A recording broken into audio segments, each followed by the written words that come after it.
Hey guys, what's up? Welcome back. This is part 2 of 4 of my Final Fantasy VII speedrun on Nintendo Switch.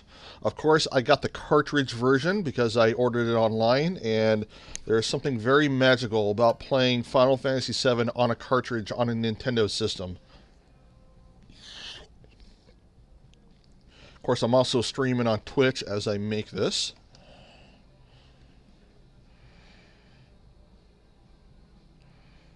I got Nirvana playing in the background. I'm trying to keep the volume on that low so it doesn't mute any of my videos.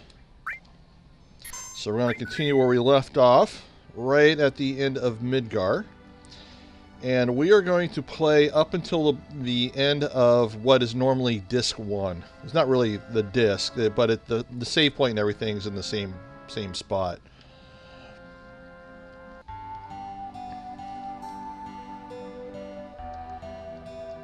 Such a nice, calm town. Alright. I'm going to raid a couple houses real quick. I'll use that little speed trick by pushing in the analog stick. And actually, I don't think there's anything there. Just the guy's dog. That's okay, we'll let the dog out. And go up the stairs, grab a weapon that we'll end up selling.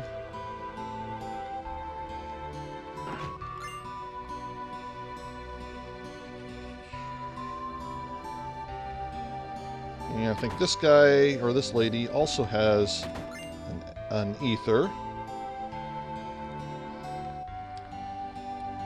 Someone's asking me in my chat if I'm doing any particular category. I am a noob at speedrunning in this, so I just kind of do what I do and do what I know, and just enjoy the game. So, and I don't know, no particular category that I'm aware of. I probably is. So I'm going to buy a bunch of tranquilizers here. So like I said in part 1, the tranquilizers... Actually, I better buy more than 10. There we go. The tranquilizers will inflict the status effect on your characters, which will make their limit gauge not go up as much, but it will increase my defense. This is a cool part of the game where it basically goes through the Cloud's backstory, and of course I'm going to be giving spoilers if you never played this before. Cloud in this backstory is not really Cloud. That little soldier that he's talking to, that is actually the real Cloud. And that'll make more sense later on. Like I mentioned, Final Fantasy VII Crisis Core on the PSP, you play as a character named Zack. And what Cloud is actually thinks he's remembering, he's actually not, but what he thinks he's remembering is actually Zack's memories, not Cloud's. It's actually an amalgamation of both memories. Of course, this is basically the introduction of the character Sephiroth here.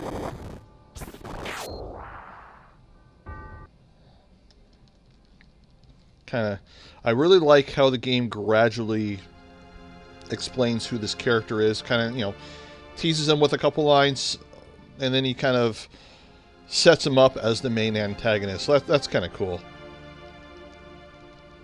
And if you pay attention here, when he's talking about, like when he's talking right here, he's saying, hey, this is your first time back to your hometown. He's kind of facing off to the side, so he's actually facing the real Cloud. Like he's facing towards this guy right here, who is actually the real Cloud. So they do a really good job. Like if you kind of compare, when you discover later on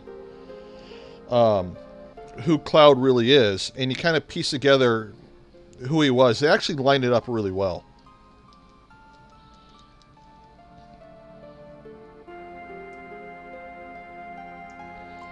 So this game is so confusing. Yeah, it definitely is. It's not too bad though compared to some of the other games. Oh, like right here, he turns around again. You may visit your family and friends, but the soldier, who's actually the real Cloud, he's actually talking to him, but you don't know that until later. Like you have no idea. Tifa kind of knows that things are off, but she keeps her mouth shut because she's afraid of something bad happening. Which it gets to.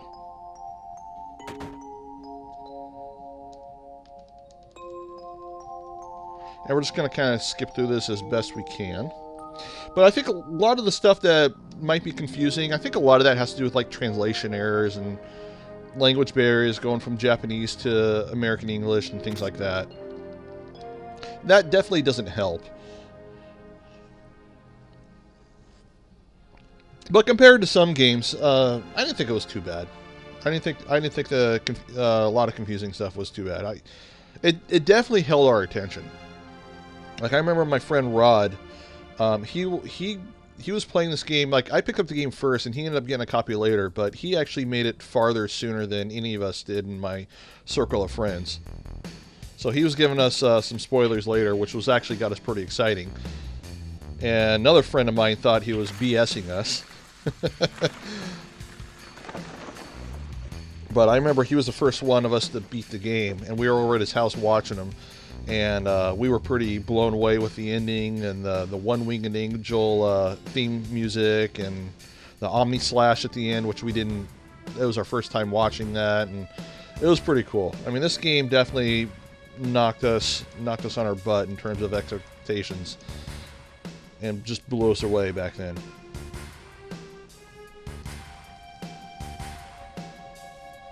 Which, you know, I think Final Fantasy VI holds up better than 7 does.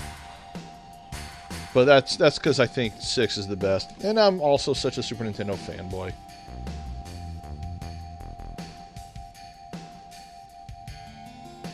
And I think there's a skip here. If you do it right, you can actually skip some cutscenes.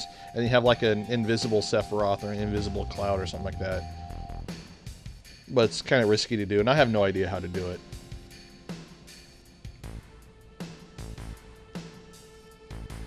Oops. There we go. Oh, I did not want that encounter, but that's okay. Sephiroth's going to show off his amazing magic abilities.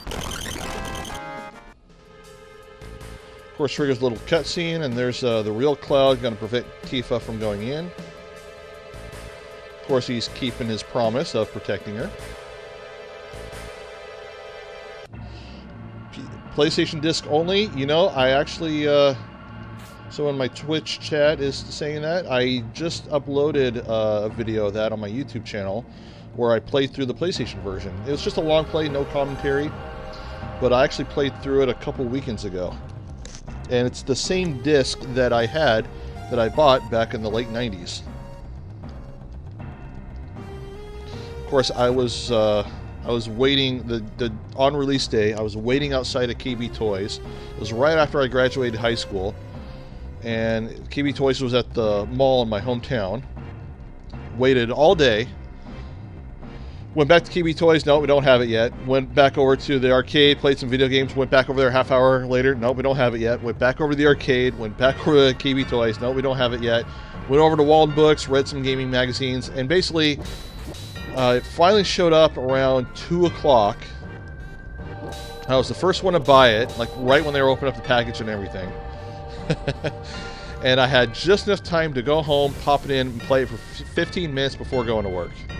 And right away, I thought it was the greatest game I ever played.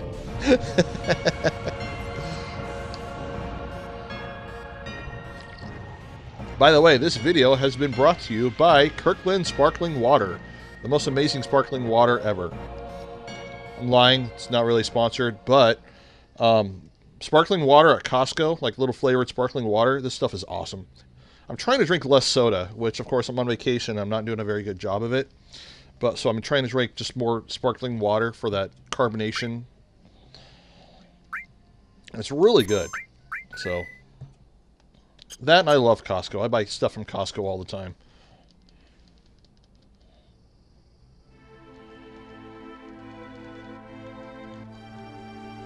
Of course, I'm trying to crank out as much of these retro videos as I can this week since I'm on vacation.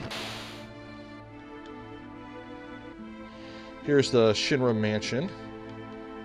Of course, there's the second soldier that was missing. Turns out he's okay.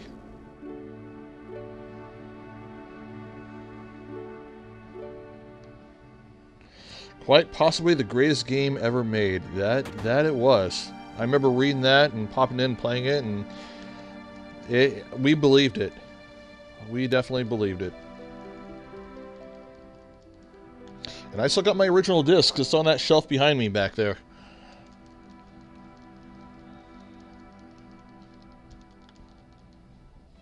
I think it says, yeah, we just go out. Talks a cutscene. Basically, he wonders if he was created, because he knows he's different. He knows he's special and has these weird powers and abilities. And he wonders if he was created like those monsters. Which he kind of was. But then he basically goes nuts because of it.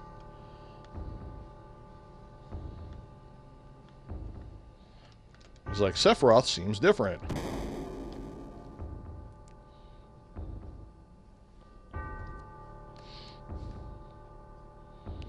And then he eventually refers to Genova as his mother, which is not his biological mother. There is actually a cutscene in the game where you do meet his biological mother.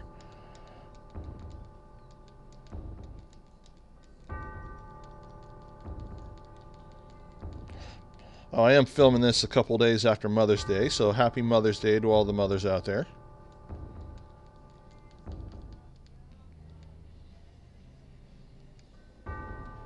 And here's the Sephiroth-themed music. Every time you hear it, something bad's happening. And when you revisit this mansion later, this is where you go and you find Vincent, and Vincent joins your party. We're actually not going to do that in this run here. We're going to avoid getting Vincent and avoid getting Yuffie, because we really don't need them.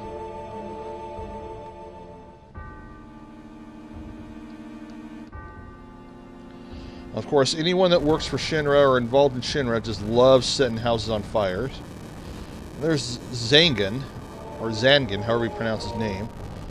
He's the martial arts guy that instructs Tifa on her martial arts, if I remember correctly. And I think when you revisit this town after it's been rebuilt, of course there's the real Cloud unconscious, but you go into Tifa's house and you play the piano to get her ultimate weapon, and then it has a note from him about how she survived. If I remember correctly, if I'm remembering it correctly, because it's been so long since I've done like an actual full playthrough. God, it's been like a decade now I think about it.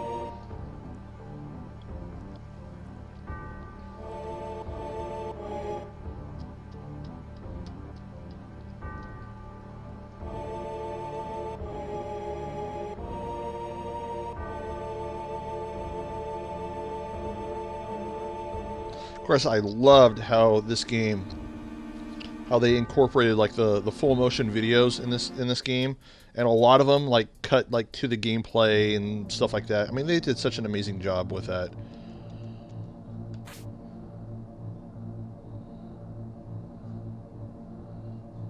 Oh, there we go. And here's that little scene that you teased earlier in the game. Of course, Sephiroth just likes to leave his swords around for some reason.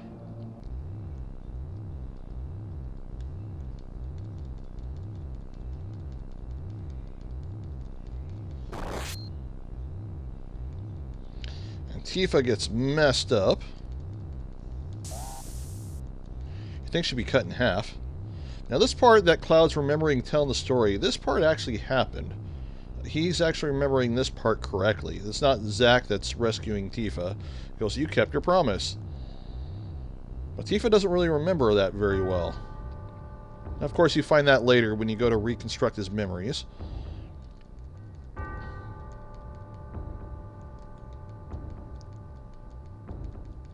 Yeah, I can't wait. This whole scene here, I can't wait to see this in the remake. Which I still have yet to play the Final Fantasy VII Remake. So I may buy a used PlayStation 4 or get like a bundle or something like that to hold me over until I get a PlayStation 5. Which I'm holding out until a PlayStation 5 Slim comes out before I pick that up. The current one, I mean, every Sony PlayStation system that has come out, like the early batches, have had some kind of problem. You know, the PlayStation 2, they developed disc read errors because it was like the first disc device to use the same laser for DVDs and CDs. PlayStation 3 at launch, which actually I do have a launch one, but that one overheats pretty bad. I actually took mine apart and replaced the thermal paste and everything, so it runs a lot nicer now. But the first batch of PlayStation 1 overheated where you actually had to turn it upside down because it would actually cut out in the sound because the chips would get pretty hot. I don't know if anyone remembers that or not, but I had one of those. You put the game in and you start it, and if you flip the console over playing it upside down, it would actually dissipate the heat a lot better. But the original models of PlayStation 1s, when they came out, actually had the best CD music processing in it in terms of audio quality.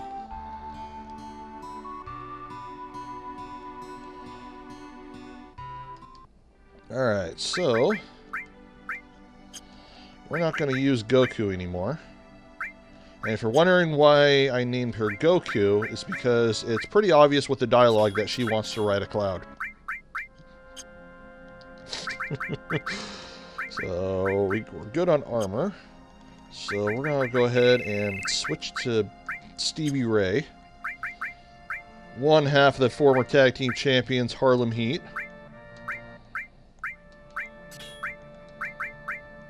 And we got some cool stuff now.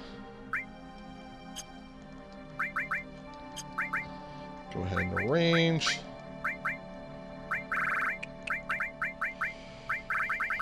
And, oh, guard source. A lot of these items that boost your stats, I'm pretty much going to put them all on Tifa. Or all on Gina Carano, because she's going to be our badass. And we'll go ahead and do a safety save here. And we're going to run like Roadrunner. Normally here you get to learn how to catch a chocobo and ride a chocobo across the swamp to avoid the snake. But we're going to do a trick to avoid all that and just skip it entirely. So we're going to save right here in case I screwed up, because I always screwed up at least once. And we want the snake to go kind of close to the cave here. Usually when I do like my casual playthroughs 100%, I will actually level up my characters and inflict sadness and everything. And I will actually walk across and fight and kill the snake. It's a little challenging to do, but it's a lot of fun. Plus, when you cast the ability Beta, you get that as part of your enemy skills. And you can just work a lot of boss fights. So I'm going to stand right here. Let him hit the tip of this mountain. He's going to bounce away. And we're going to kind of get him in that little spot over there. Kind of get stuck over there and just go straight towards the cave. If I go to the menu at the right time... Oh, did it too soon. You can actually skip that cutscene. I've only ever done it once. Someone in chat's asking me, are you going to use Power Soul? Oh, yes, I am. I absolutely am. So my friend Scott thinks Tifa is the worst character in the game. And this video is going to tell him otherwise. So I'm going to put tranquilizers on him to induce sadness. That'll increase their defense. I'm also going to save right here, because for whatever reason, my Switch copy likes to freeze up in this cutscene in this cave. I don't know if I'm just because I'm button mashing it through it too much or what. But it does about every other time I play through it. Get long range. Don't really need that, but it kind of comes in handy. Again, I'm no speedrun pro.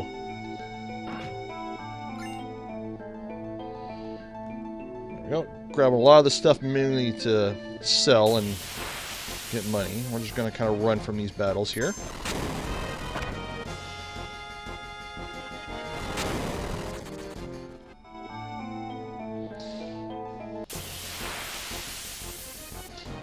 Now, I know there's this speedrun strategy where you use like a step count. You like count the steps that Cloud makes to avoid a lot of random encounters. I have no idea how to do any of that crap. So I'm just going to run from every battle.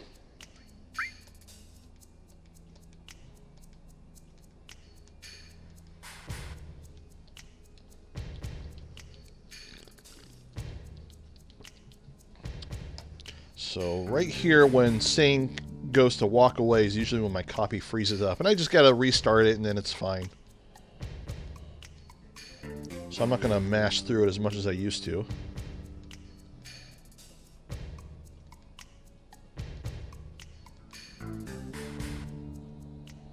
And okay, we're good. It didn't freeze up.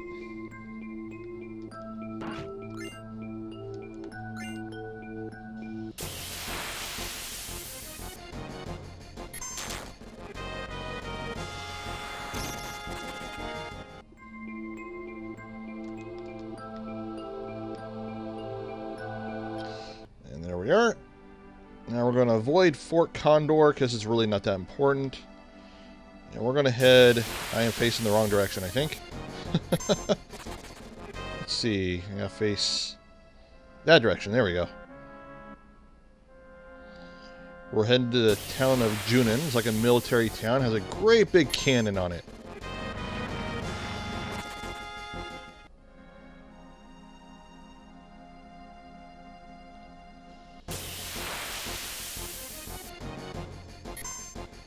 How step count works is really interesting, but takes a lot of practice. Yeah, I watch a lot of videos on it. It's really, really cool. Let's see. Did I forget to equip materia on him? Yes, I did. Alright, we'll do restore on all. Oh, we gotta do the double cover on Cloud. Because we gotta keep leveling those guys up.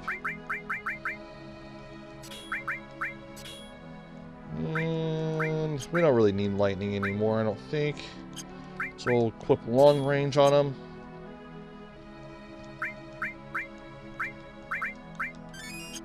Heal, we'll go ahead and save.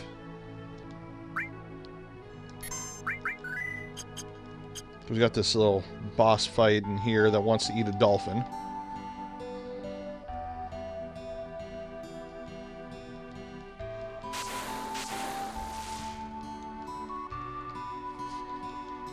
Of course, dolphins are always good with some mayo and rye bread. I'm kidding. I'm kidding. Alright, we're going to fight this guy.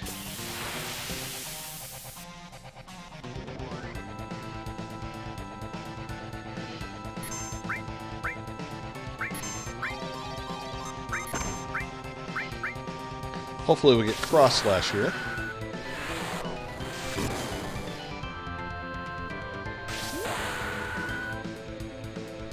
You know, I think I'm supposed to use lightning against this guy. I might have screwed that up. That's okay. Oh, crap. I'm supposed to use poison against this guy. Now I remember. Do I have poison? Yes, I do.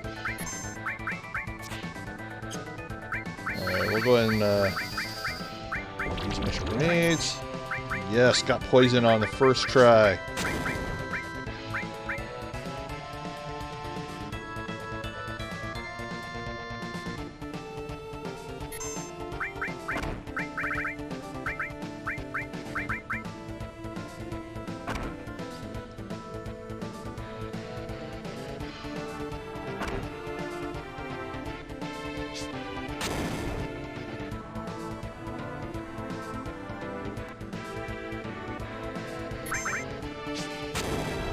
Those poison ticks can definitely add up.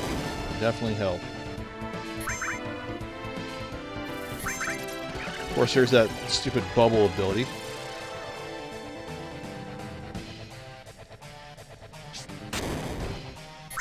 Kind of annoying.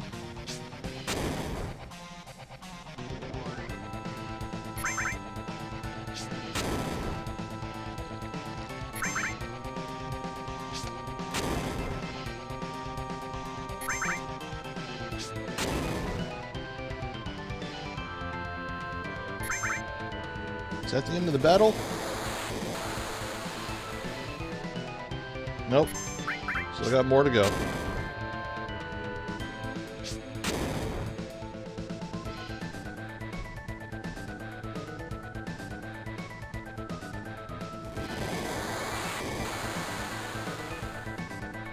There we go. That was a good fight, actually. That might be my best fight with him recently. And we got cross slash.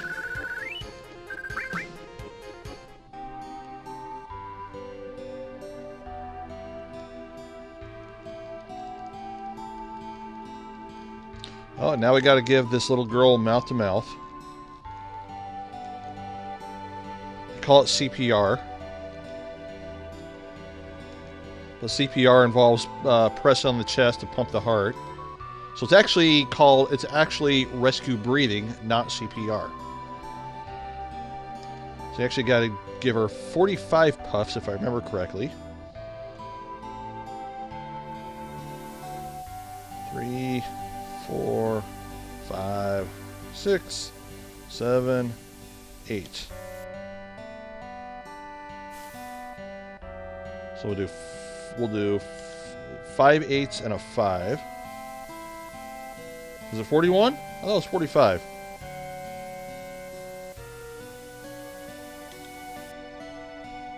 Well, we'll try 41. We'll see what happens.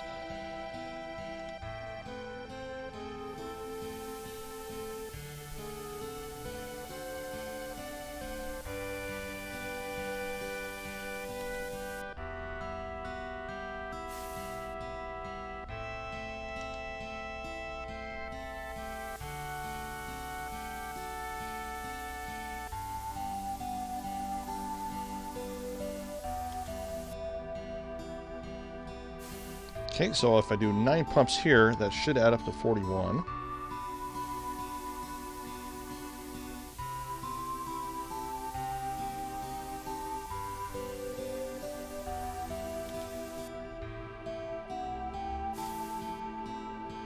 Cool, there was 41.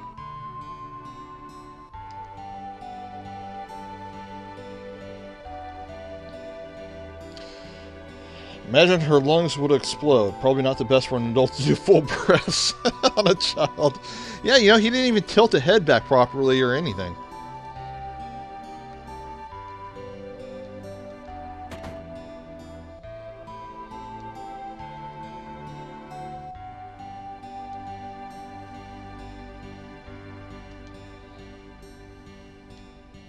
Alright, get some rest. Yeah, let's get some rest. Of course, here's the voice in Cloud's head talking to him. Which I never really understood who the voice in his head talking to him was. Is it Genova? Is it the real Cloud? Is it supposed to be Zack? I always thought it was like the real Cloud, like trying to come out and talk to him. Like his actual memories talking to him. Oops, there we go. I'm hoping the remake will explain that better.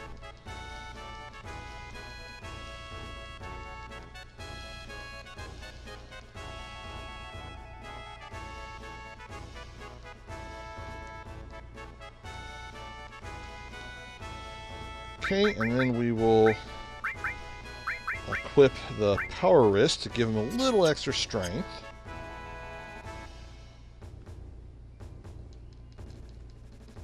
Then Mr. Dolphin will show off his SeaWorld tricks.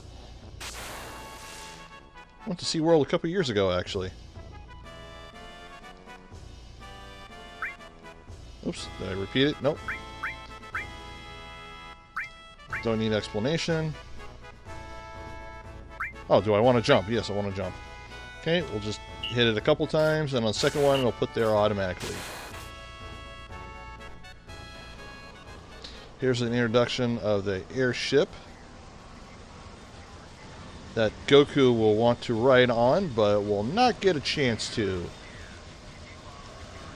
Because she will be turned into an ancient shish kebab.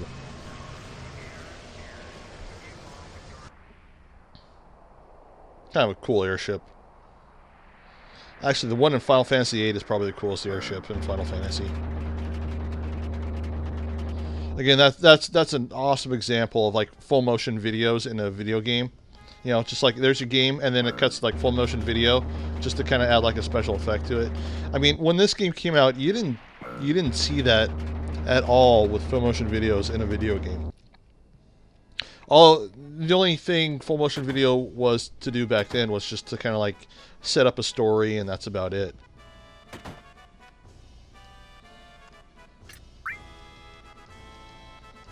Oops, there we go. We want to change. And this guy's a pervert watching you change.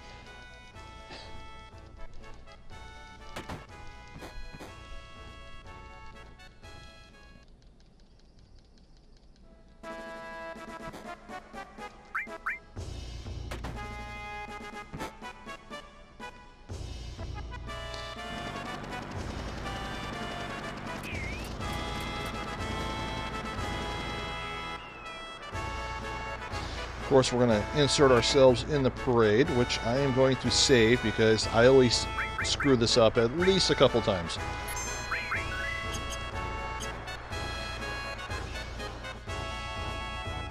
Time for marching, yep.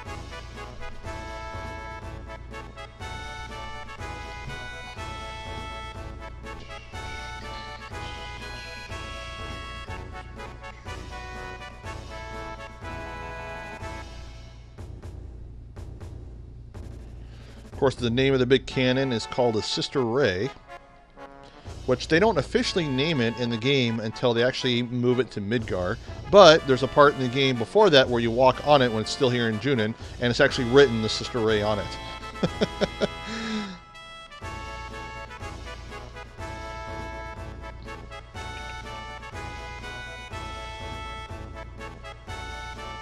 Okay.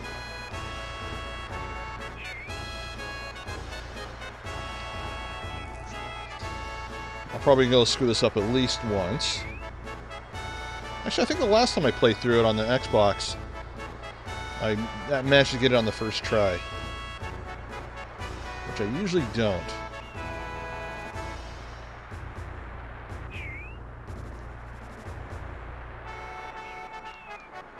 Alright, I'm just going to cut right through the crowd.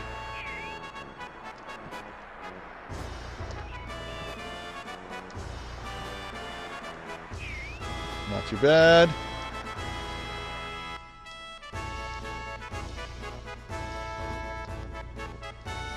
And I wanted the ethers, so I am, or the ethers, so I'm going to restart it and I'm going to try that again. So we want that extra money. I think I was close though. I think you got to get it above 40%.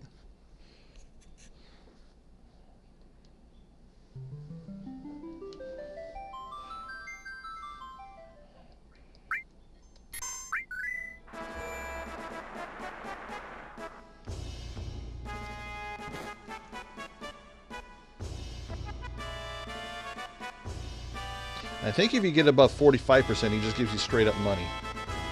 Or 50%. I have no idea how to get 50%. I've never even gotten close to 50% in that.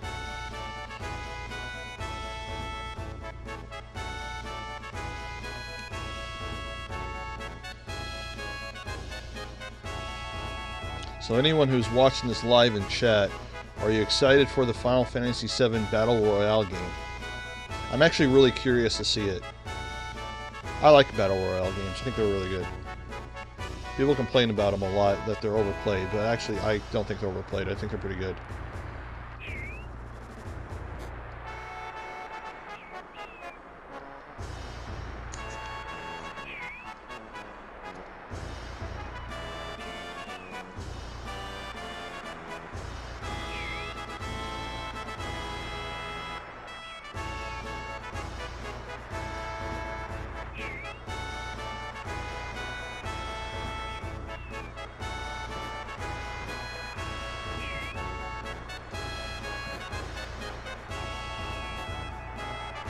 I think I got it.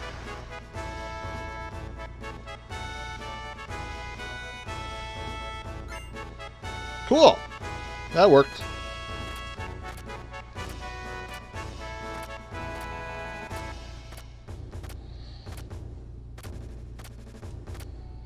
Haven't read anything, but I'll buy anything Final Fantasy VII related. So I got people in the chat. Have you ever played that Vincent Final Fantasy VII spin-off on PlayStation 2? I've actually never played it, and I've always wanted to pick it up.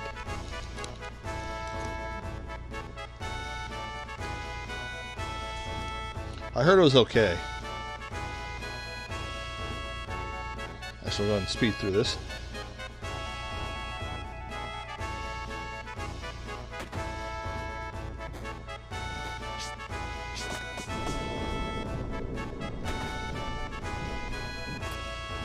Dirge of Cerberus. That's the name of it. Yeah. And I was talking about Crisis Core earlier, and I thought I had it on PSP, and I actually don't. So now I got to pick it up. This mini game is a pain in the butt, and the reason why it's a pain in the butt for me is because here is a Nintendo controller with standard button layout since the Super Nintendo. You know, you got X, Y, B, A. Now, the last time I played this was on an Xbox, which is instead of X, Y, B, A, it's Y, X, A, B. And then a couple weekends ago, I did my long plays of the PlayStation, which is triangle, circle, square. Like, what the hell, man? So this is very difficult. Now, I'm used to playing Nintendo more than anything else, so I'll do better on this version than I did the other ones. So, but when I bounce back and forth between Xbox and Nintendo all the time, it screws me up. And I blame Sega for it, because Sega's the one that started the whole thing with the Dreamcast. The Dreamcast controller came out, and they started the YXAB layout, and then the original Xbox copied that because it was originally supposed to play Dreamcast games.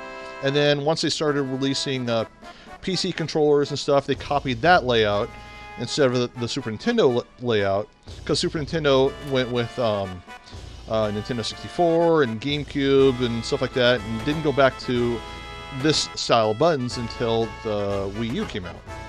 Oh, also the Wii Classic controller as well.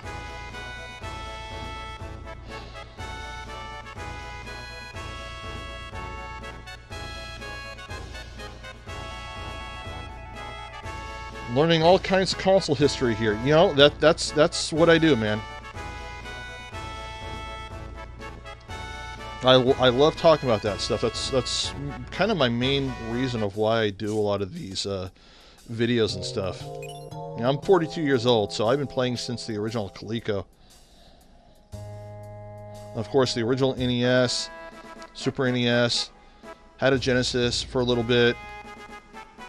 Was excited for the N64, but I ended up getting a PlayStation, selling my PlayStation, or not selling it, trading my PlayStation to a Saturn, for Sega Saturn, because Ultimate Mortal Kombat 3 came out on it. And then once they announced Mortal Kombat Trilogy, and that was coming out, I sold my Saturn for money to put a CD-ROM drive in my PC at the time, ended up getting another PlayStation, and then stuck with PlayStation. And I had an N64 in there somewhere, which N64 is amazing. Oh shit, I'm supposed to be playing this. B. I'm screwing this up already. There we go. Left. There we go.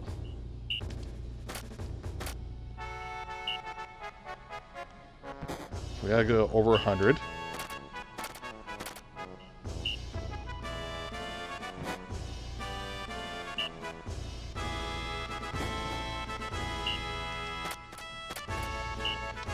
Oh, crap, I did it. I hit the wrong one.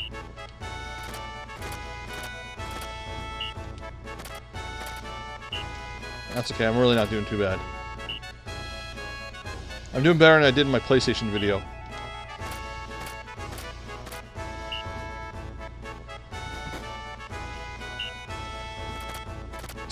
God damn it.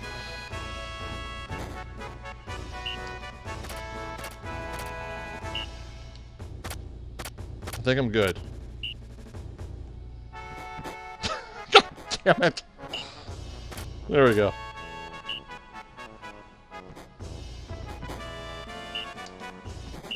Oh yeah, we're good. We're good. And that gives us the Force Stealer sword, which is a really nice sword because that adds double leveling up for the materia that's equipped on it.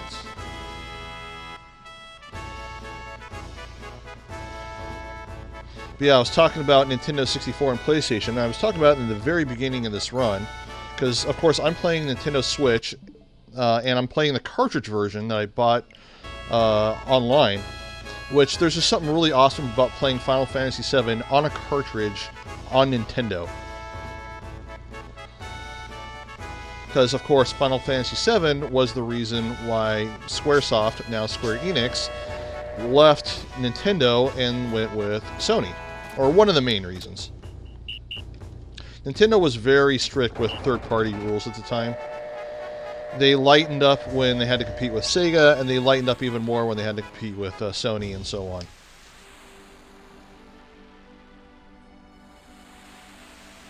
However, looking back on it, I honestly think Nintendo sticking with Cartridge, I think they made the right move. And it's not a popular opinion. A lot of people don't agree with me. But I stick by that.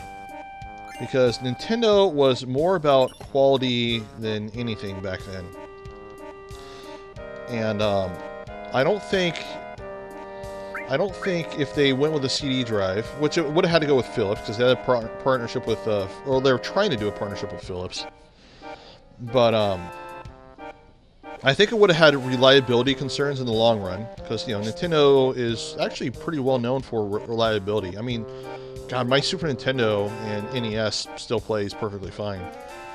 And of course, they still got some issues. Not everything is perfect. It's technology. Stuff wears down.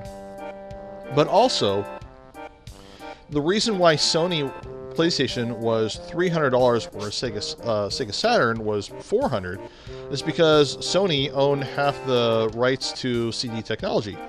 So they could basically, they didn't have to pay extra or anything like that. So they could sell this console for $300 for no issue and not have to really sell it at a loss or anything. I think it might have sold it for a little bit of a loss. Where Sega had to sell the console for $400. They couldn't price it to compete because they didn't own CD-ROM technology, so they had to pay someone royalties for it. Which is why Nintendo partnered up with Philips, because they own the other half. So sticking with Cartridge, it kept the N64 cost down to $200 versus $300 or $400. I mean, CD-ROMs for PCs back then were pretty spendy. They were like, $100 to $150. Also nice that cartridges aren't read-only and you can save to them. Yes. And they access stuff instantly, and loading time was still a very big deal at the time. You didn't have as much data, and they cost $10 more a game, but the loading time was nice.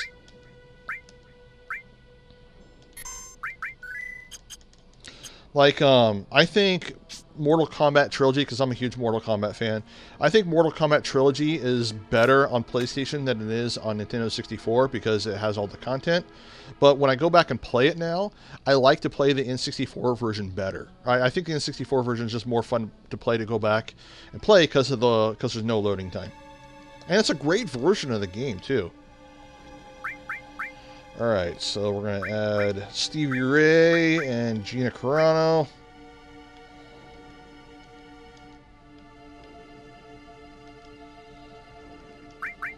And we're going to inflict sadness. And hopefully we'll find a little encounter to get Cloud's limit up. Actually, I might not even worry about it. So we don't really need to worry about enemy skills yet. So, if I remember correctly, there is a trick with the step count where you do something with a step count and then you actually fight Genova here, and it's like it becomes like a sneak up behind him type battle, and then you can hit him with Braver right away and do like a shitload of damage to him. But I don't know how to do the step count. So I don't know how to do that. So I guess it doesn't really matter if I have a full Braver right here or not. But it is really cool to watch on a video. Of course, spoiler, this isn't really Sephiroth. This is actually Genova taking the form of Sephiroth. Of course, this battle is a little more difficult for me. Did I forget to equip? You know what? I did forget to equip it. We're going to close it out. I forgot to equip the sword.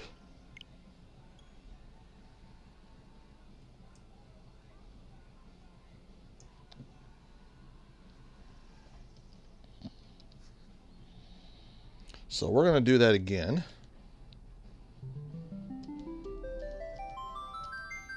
preemptive fight. Thank you. Yeah, that's the name of the fight. Alright, so let's try this again. Alright, we're going to put the cover materia here to double that up. And we'll put all.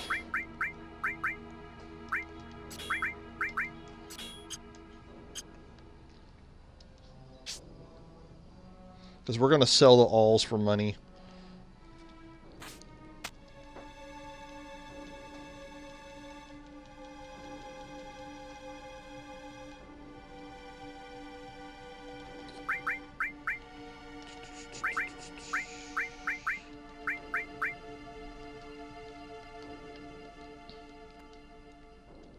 Okay, now we're going to put the tranquilizers on them for the status effect.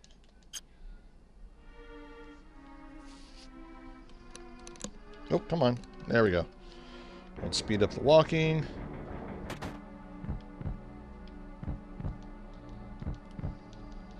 Apparently they think Sephiroth wears red.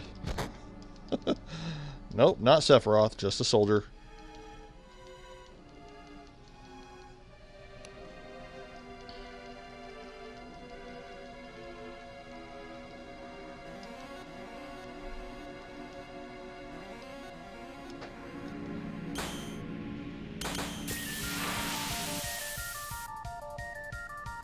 This is a cool theme music here. Alright, so we're going to blow the last of my grenades on him.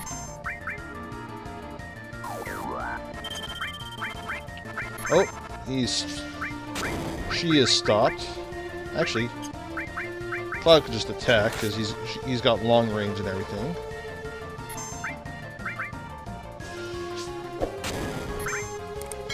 So this fight's always a little difficult for me just because I don't know the preemptive strike trick on him.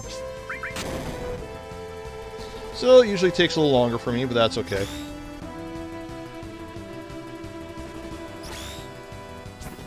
If 19-year-old me could watch me play this game the way I play it now with the speedrun strats, he'd be pretty blown away. And I am far from being a pro at this game.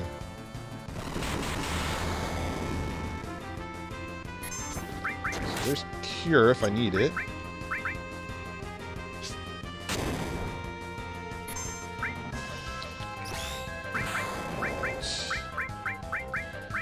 Empty all the grenades.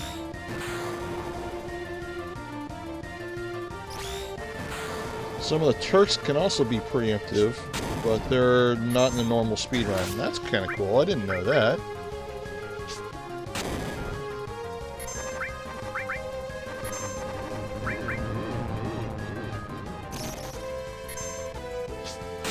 We'll go ahead and pop our heal.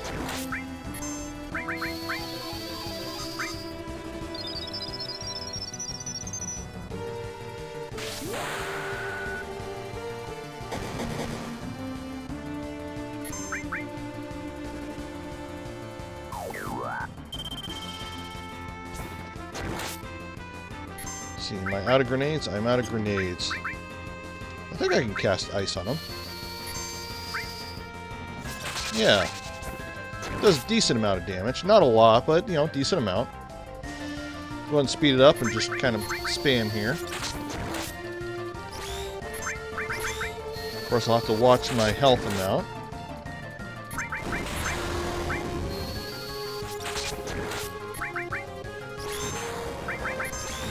Oh, crap. Yep. See, I'm not paying attention. I am not paying attention. That's alright.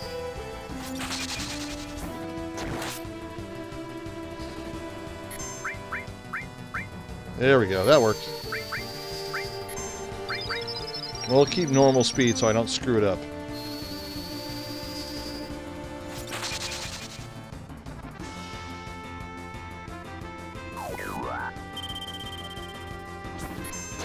I think fire will do damage to him. I don't think it heals him or anything. Ah, we're good.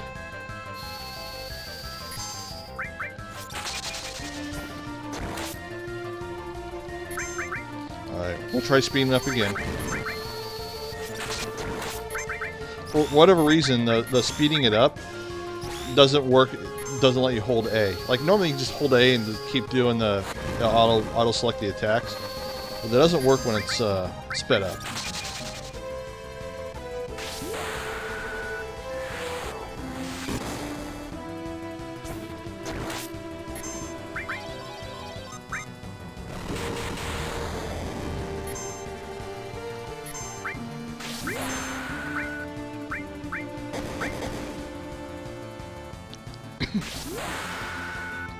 Of course, the cross/stop effect does not work on this version of Joe Nova. But that doesn't matter anyway, because we just whooped her ass.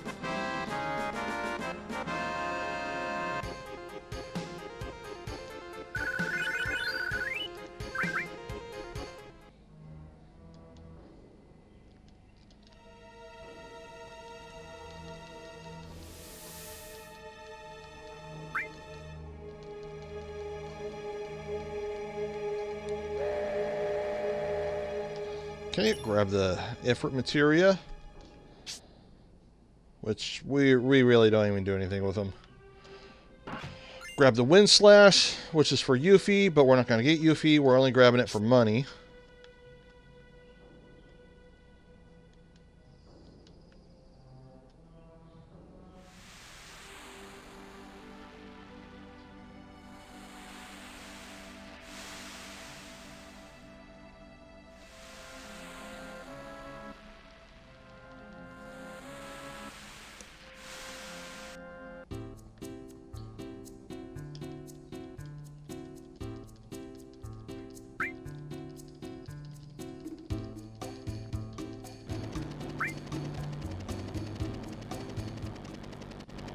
I always found it funny that they took a ship across the ocean and here's a helicopter.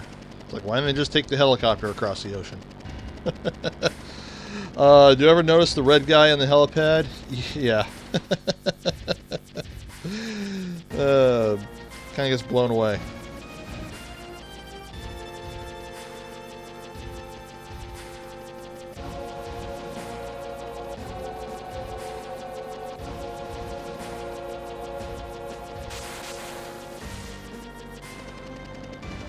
I don't know, maybe the short-range helicopters.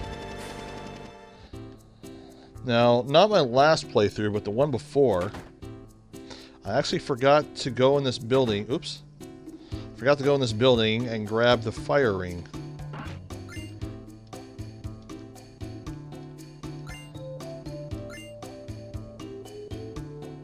Because that's a key item that you need for a lot of boss fights coming up. Power source, we'll go ahead and put on Gina Carano.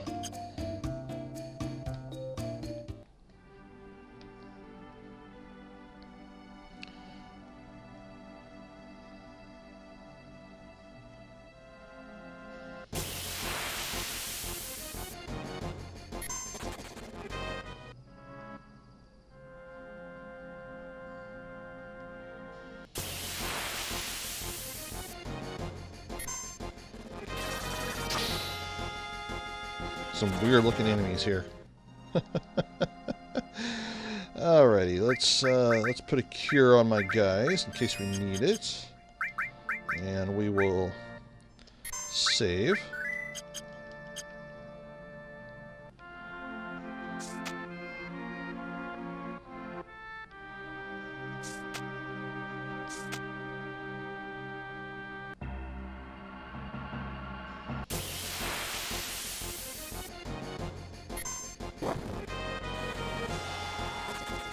Of course, here's a Mako reactor that you just happen to run by and have no interaction with whatsoever yet. But you don't know that when you first play through the game, so it's a little confusing.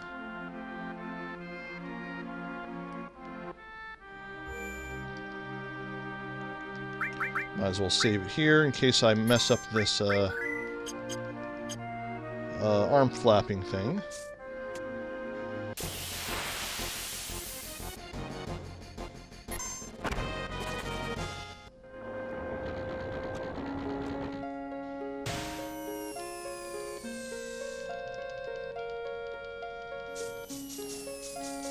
Go over to the side and grab some extra items for some money.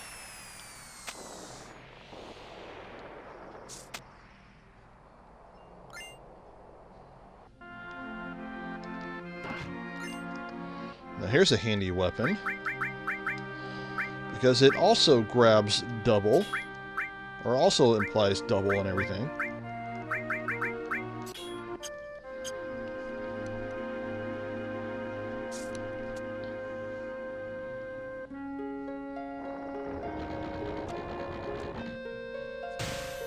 Okay, we'll go to the other side here.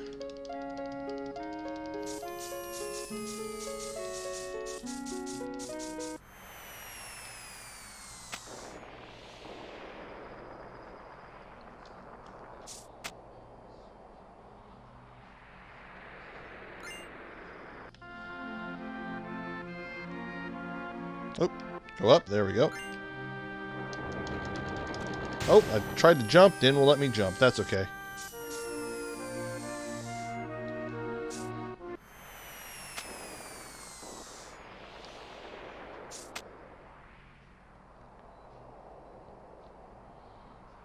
So I really need to figure out the tutorial to play this game with the HD stuff on the PC. So for those who don't know, which I talked about it earlier, the Steam version of this game, they took the background, because the backgrounds, like when you play this on the newer systems, the Switch, the Xbox One, PlayStation 4, on Steam, whatnot, the polygons are in HD, but a lot of the backgrounds, they kind of had to like smooth out and render because they weren't really created with HD graphics in mind. So what a lot of hackers and stuff did is they took the assets of the game and they ran it through like an AI algorithm to upscale the pre-rendered graphics to HD. So if you ever go and look it up, it's really cool improvement. It's really awesome looking, actually. So I need to learn how to install that. It's phenomenal what they can do with AI technology nowadays. Of course, eventually you gotta worry about Skynet taking over the world if they keep going that direction. Of course, I work at a place that has a lot of automation equipment.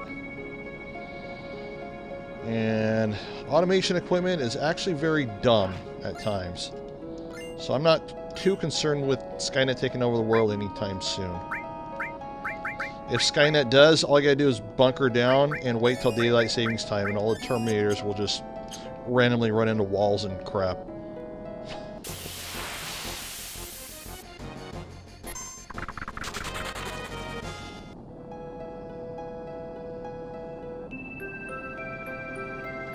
I'll go ahead and apply a heal.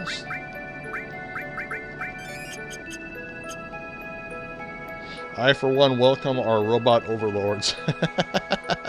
Well, lots of people like to stock up on things for a zombie apocalypse. I stock up on things for a Terminator apocalypse just in case.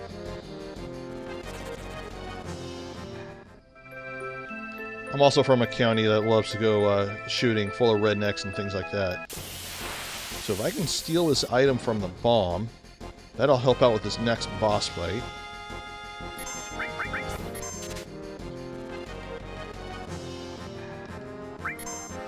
Not really critical, though. Not my last run, but my previous 2 runs, I actually pulled it off.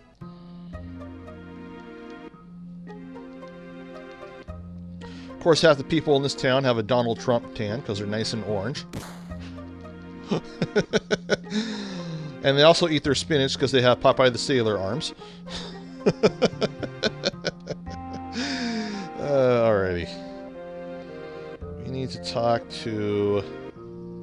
Actually, first, who sells the items? Is it this guy?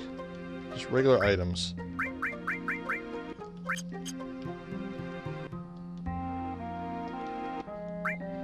How many? I got 5 Phoenix Downs, plenty of potions. That should be good on that stuff. Alright, so this guy here, we're going to sell a bunch of crap. We're going to sell all our ethers, our ethers. We don't really need them. Sell all this crap. Sell our fire ring. No, I'm just kidding. Not going to sell a fire ring. Keep one bronze bangle.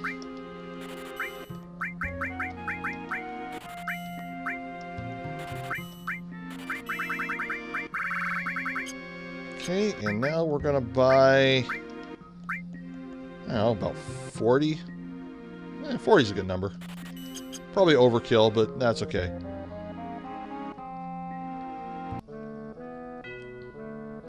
And here you find a little more backstory about Stevie Ray, because this is the town where he came from, because they were originally a coal mining town. And they basically got replaced by Mako energy. Even though they can't really figure out why nothing grows around Mako reactors. Not really more environmental. Which is kind of the backstory of why he formed the eco-terrorist organization Avalanche. And of course Shinra likes to burn down more stuff.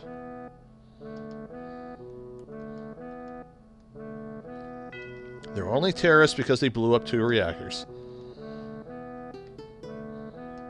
And he regrets it later, so it's okay.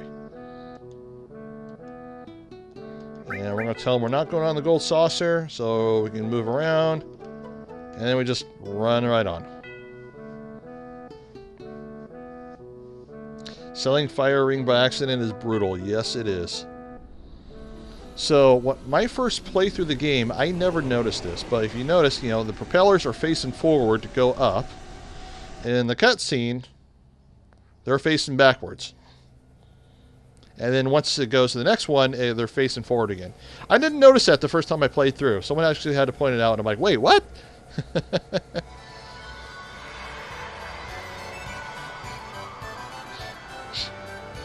Kind of a cool area of the game.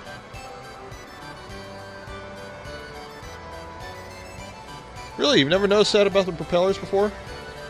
Yeah. Oh, that's... There's that. There's, the battle arena when it says off course and supposed to say of course. A couple other things that were done incorrectly as well. See, now I have a theory on why it's set up that way. Because I think, like, the way when you get on the carrier, it's facing, the propellers were facing, you know, north, but the gold saucer from where Coral is to the south. So I'm thinking, like, whoever designed that was thinking, oh, well, obviously it's going to go this way. And then whoever designed that full motion video kind of did it backwards. And whoever did this also did it backwards, so. Oh, well.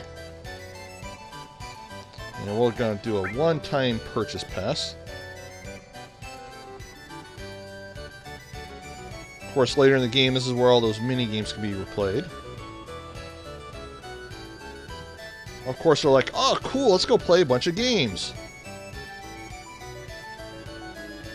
Stevie Ray kind of has the right idea, because here we are in this eco-terrorist organization called Avalanche to try and save the planet and destroy Mako energy. But hey, let's go enjoy the benefits of Mako energy by hanging around the gold saucer. And of course we talk to this big fat robot Moogle with a talking cat on top of it.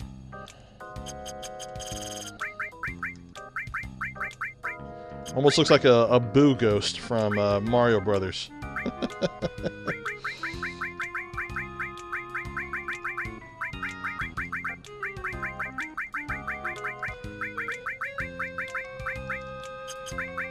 Majin Buu. Okay. And that's actually controlled by Reeve of Shinra, that dude in the blue suit I was mentioning earlier.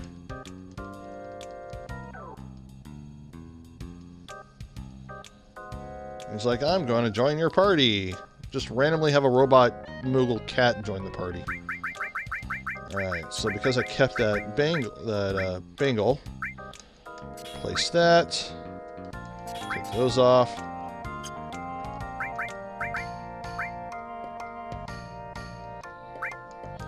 Put that on Cloud.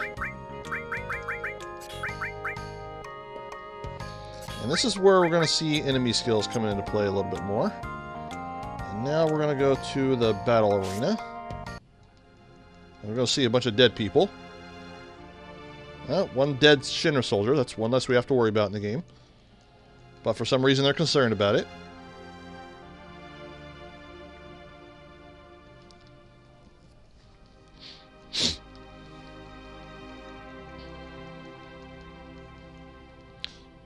And here comes this dude in his underwear accusing you of shooting people when you don't even have guns on you. Like, do you really got to be afraid of some naked dude? Well, I mean, if I had a lot of money to own a place like Gold Saucer and everyone thought I was amazing, I'd probably walk around in my underwear too, you know?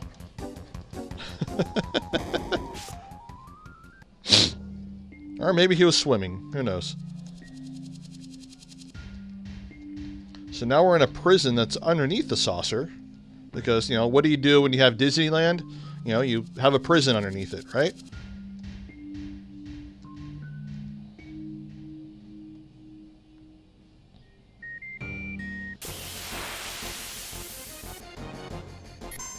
I'm just going to kind of run from everyone here. And this is where Stevie Ray gives you the rest of the backstory. He's going to kill you, but he doesn't really kill you. He just shoots the couch and someone's hiding behind it.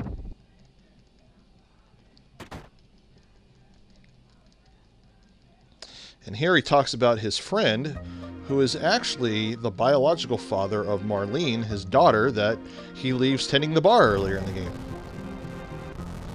I wonder how proud the biological father would be that his daughter can tend a bar at 4 years old. Heck, if I could be a bartender at 4 years old, I think my parents would actually be pretty impressed. My mom would be, my dad wouldn't be. I don't think it's legal in my state, though. Of course, this explains how he got his gun arm. Because apparently they didn't have healing materia at the time. Couldn't cast a healing spell on him.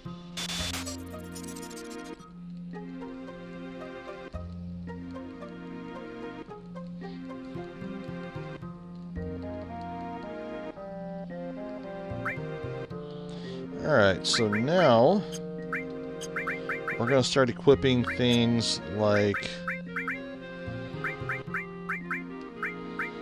enemy skills.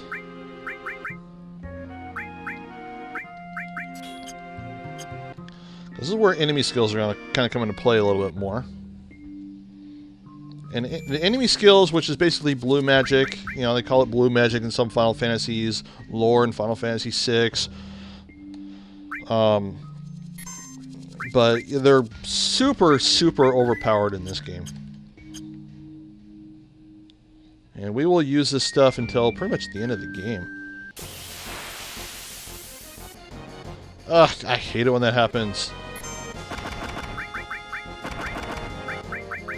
Alright, we'll put a Molotov on. Oh! I don't even know what he's... I read that. I don't know if you read that or not, but I read that. That son of a... You know what? Stole my fire ring.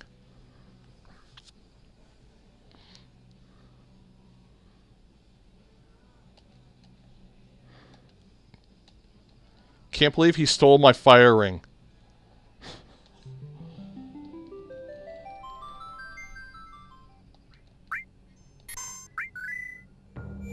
Good thing I saved it. You know, just to be careful, I'm going to equip the fire ring.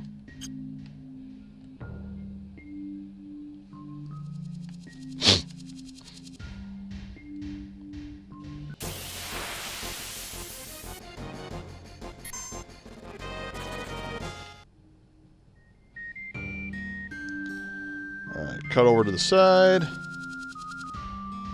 Here we are, no reason to get lost in the desert, and we're just kind of run around real quick. We're looking for a particular battle.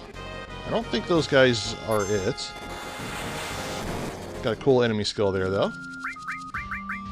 And we'll go ahead and cast Cure. Oop, I meant to cure everyone. Oh wait, that's right. I took off the all.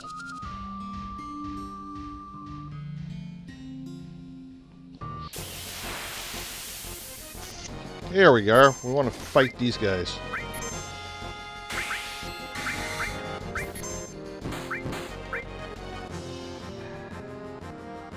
There we are.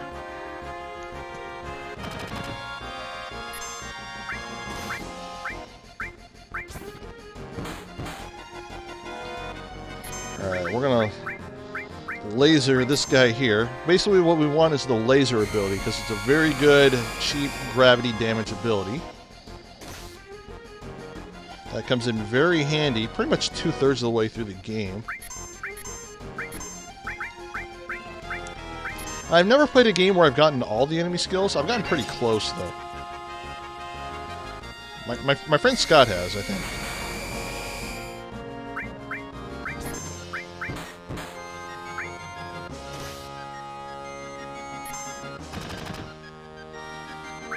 We'll go ahead and finish him off with a claw. Oh, not quite. Oh, that's the wrong guy to get a laser.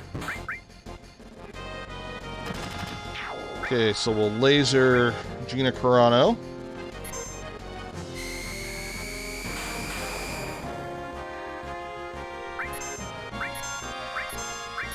And then we will laser Stevie Ray.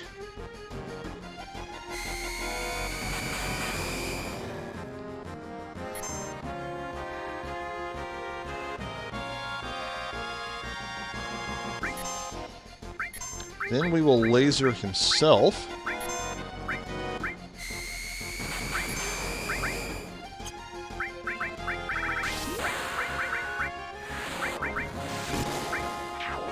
There we go. And you gotta win the battles in order to keep the abilities.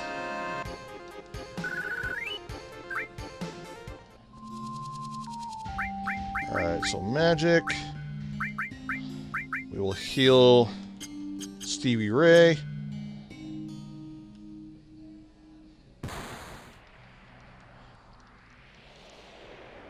Gotta keep Stevie Ray well healed because his strength is in tag team matches, not in singles.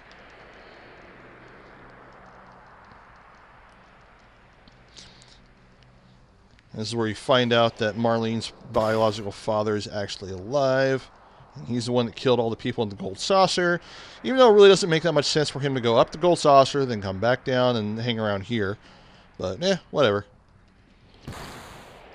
Hopefully they explain that a little better in the remake.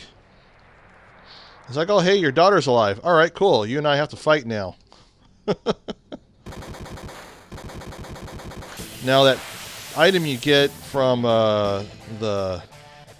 those bomb enemies on the bridge. Actually, can I laser him? I don't think I can.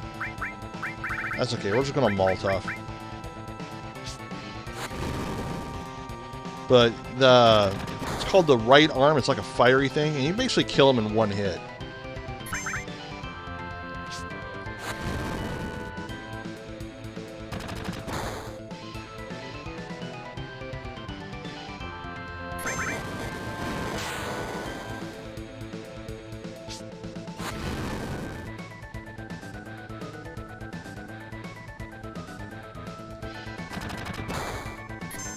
And I'm going to put a heal on myself just in case.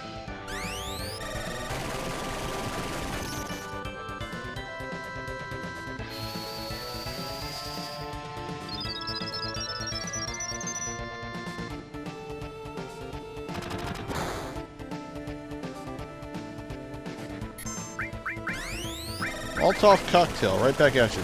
You know it looks nothing like a Molotov.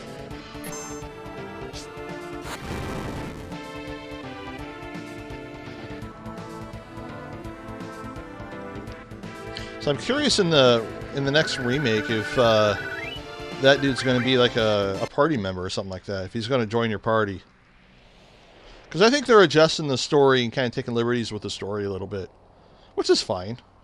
I don't mind as long as the game is good.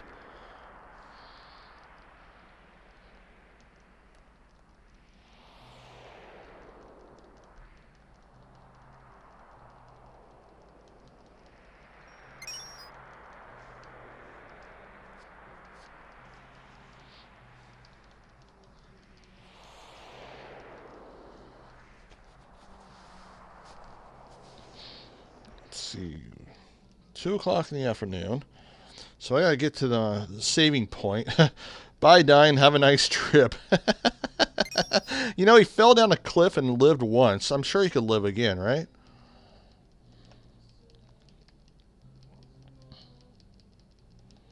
That dude is dressed like a total pimp. He's dressed way too nice to be living in a prison.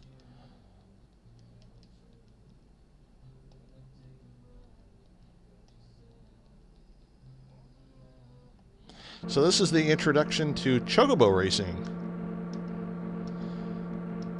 Which Chocobo Racing is needed to get to lots of cool areas in the game that are actually inaccessible.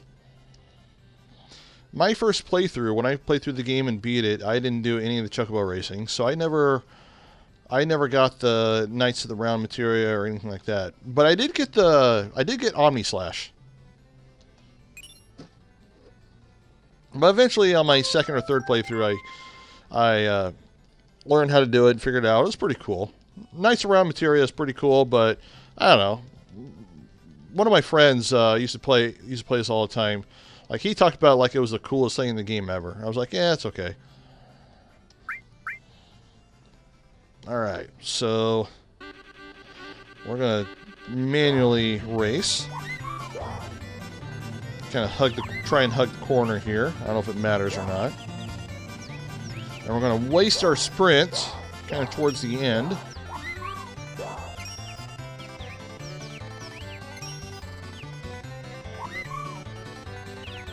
You know, now I think about it, chicken sounds good for dinner, right? On an unrelated note. Actually, I'm having leftover ribs. I don't have a barbecuer. Well, I got a water cooker, like a sous vide. I think that's how you pronounce it. Alright, now I think I can sprint. And I bought a bunch of baby back ribs at Costco. And I cooked half of them in the sous vide yesterday. And then, for like 6 hours. And then took them out, put barbecue sauce on them, and then broiled them in the oven. They came out pretty good. Last time I did it, they came out really good. And I think I seasoned them this time.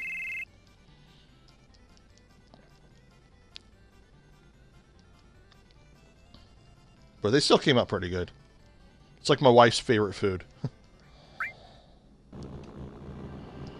Alright. So we are going to save the game here. Because we want a certain encounter here. It's only in the desert.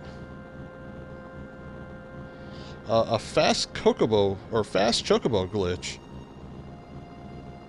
I'm not aware of a fast chocobo glitch.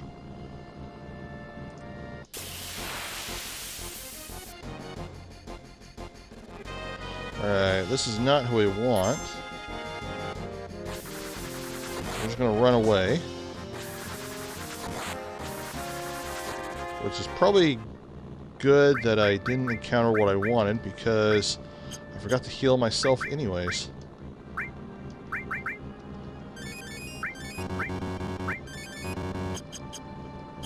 Alright, try this again.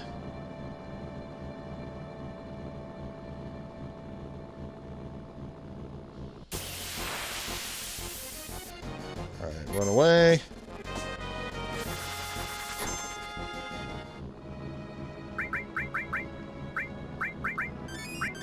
Heal again.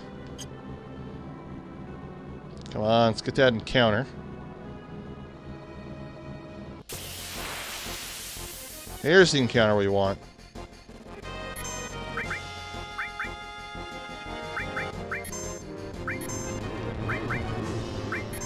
And we're gonna try and manipulate him. Don't really need to manipulate him. Eventually he'll do the ability we want on you.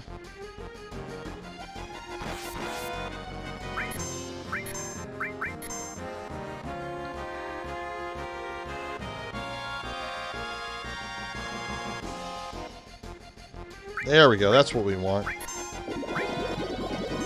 Aqualung, which is a very powerful ability.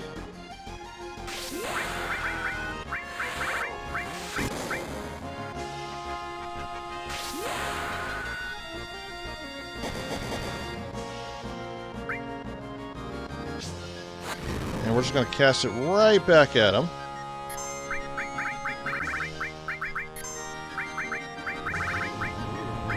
Oh, I'm missing 1 point. That's alright. I think we got enough. I think we're good. I think we're good. Yeah.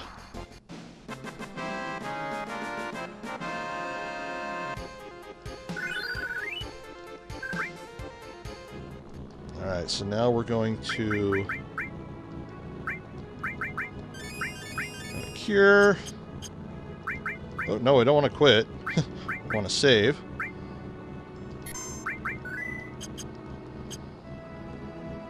Alright, now we're going to fight some jellyfish. Or whatever the hell these things are.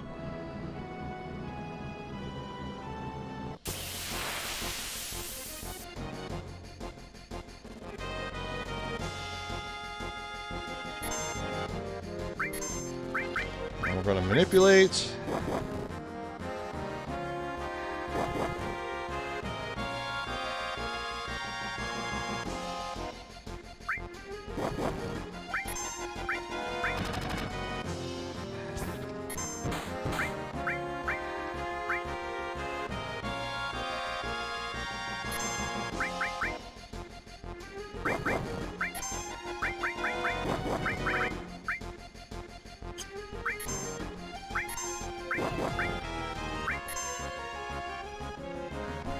There we go, that's what we want.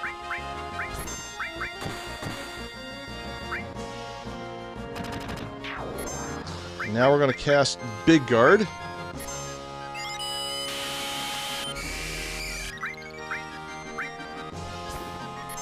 Because that ability is very key. It is one of the most powerful abilities in the entire game. And we will be using that until the end of the game.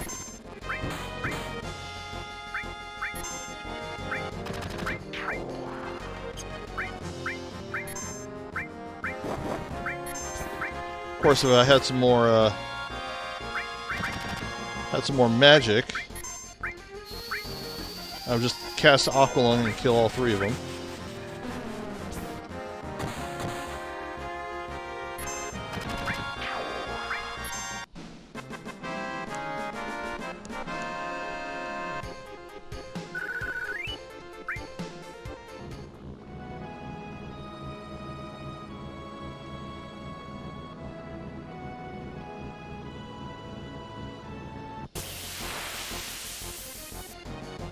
These guys suck because they actually have a one-hit kill attack. And there it is. So I am going to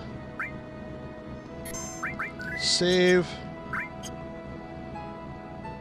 And I'm going to go back up to Coral and use the inn to heal my guys.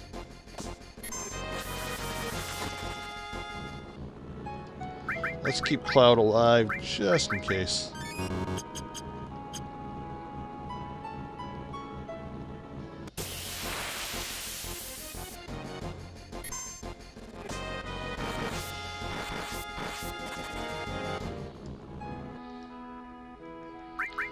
Let's see, yeah, he's got silver armlet.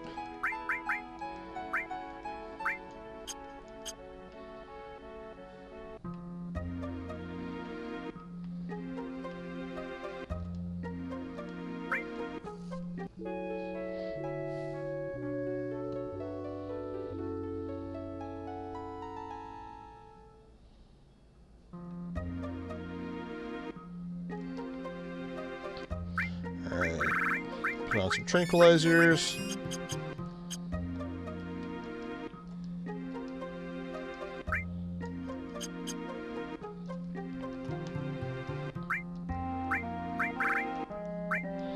Buy some more.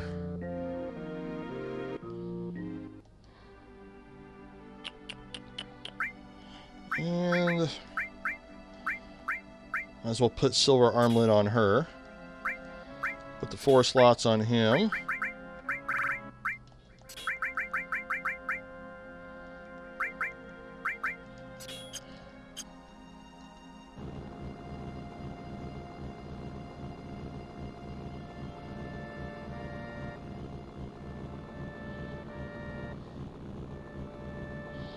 I'm go ahead and grab the death blow materia.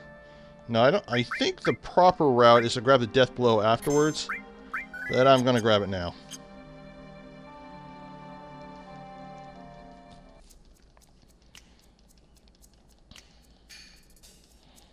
That way I have it for the Parler fight.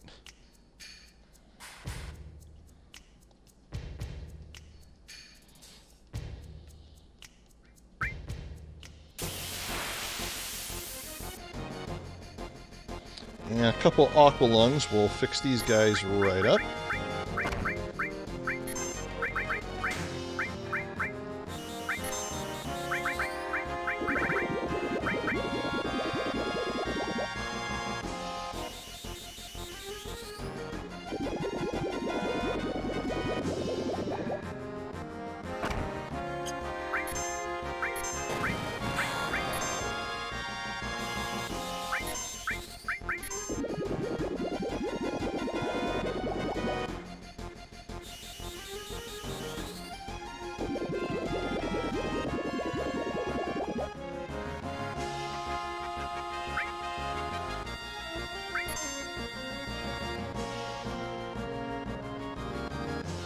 And that took care of him pretty quickly.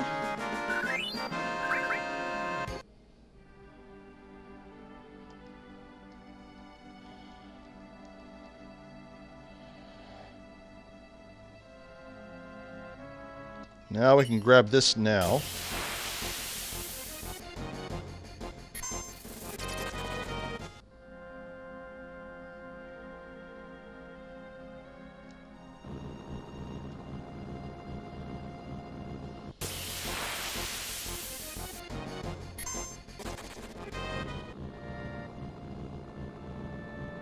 Now I saw a video, and I think the video is only a couple weeks old, but I think there's a way to skip this whole mandatory Cosmo Canyon thing. I think it's a pretty new glitch.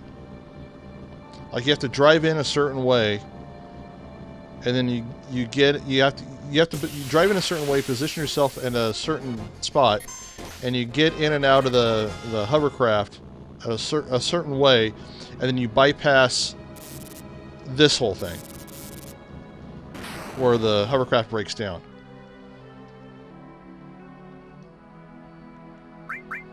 Let's see, we don't need to save right away. We'll save after. Actually, we're going. Actually, I don't need to save. I think I'm good. There's a save point in here.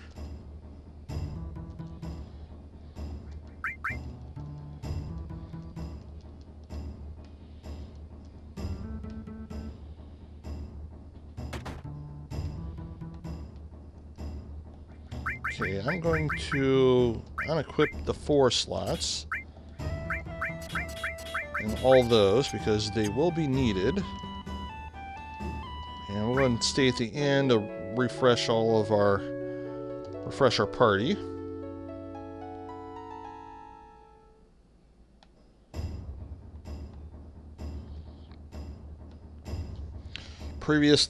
It was extremely hard and only the top runners could do it. Okay, so is the glitch easier to do now then? Someone in chat is giving me the lowdown on the glitches.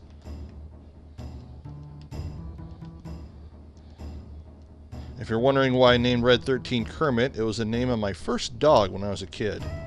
He was a black lab, he was Kermit the dog.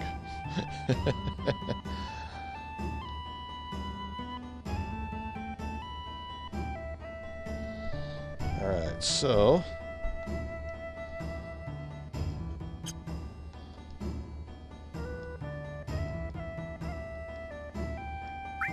I'm going to sell a bunch of crap here.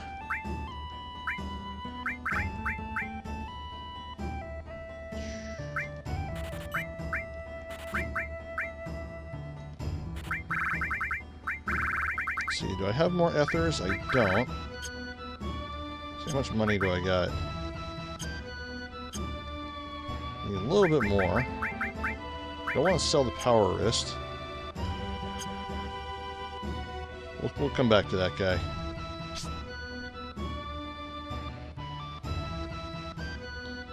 Oop, come on.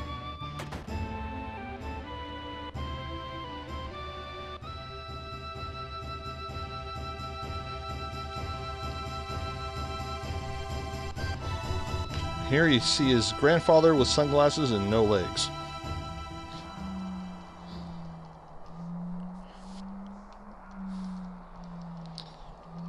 Clearly, it's not a biological relation.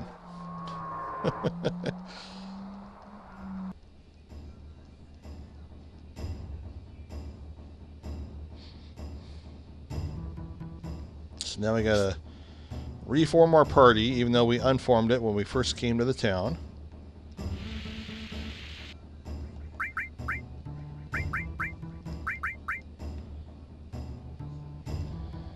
Alright, equip. Don't need star pendant.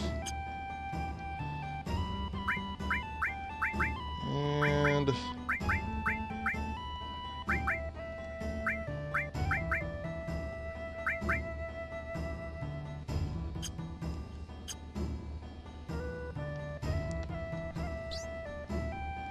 see, can I sell anything for a bunch of material or for a bunch of money yet?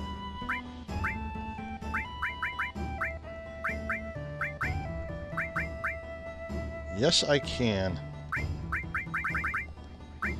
Sell transform. I think I got another transform.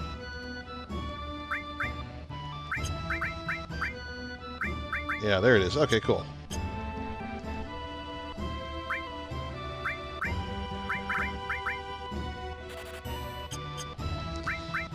Now we're going to buy a couple HP pluses. Can I sell enough to get a third?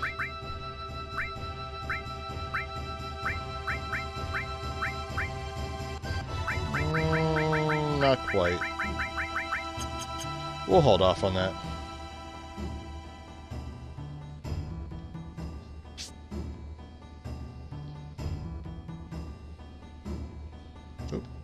So basically I sell a lot of the crap that I don't use, and I just buy a whole bunch of HP pluses and MP pluses. And I do that later on in the game too. Eventually you get to the point where when they level up, there's they don't stack anymore. But at a point you get to like, oh, what else am I going to spend money on?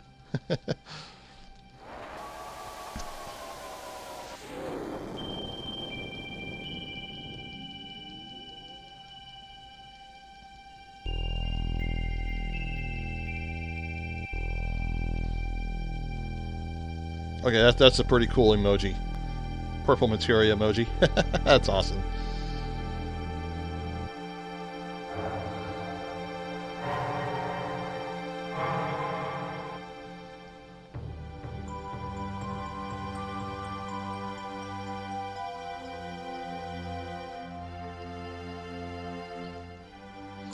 This little part of the game reminds me that I haven't been to a planetarium since I was a kid. You ever been to a planetarium before? Or if you haven't, it's one of the coolest things ever. And now there's so much, I love outer space stuff. So, I mean, there's so much new outer space stuff that they know now that they didn't know when I was a kid. So I gotta go to a new planetarium and hear them talk about a lot of that new stuff.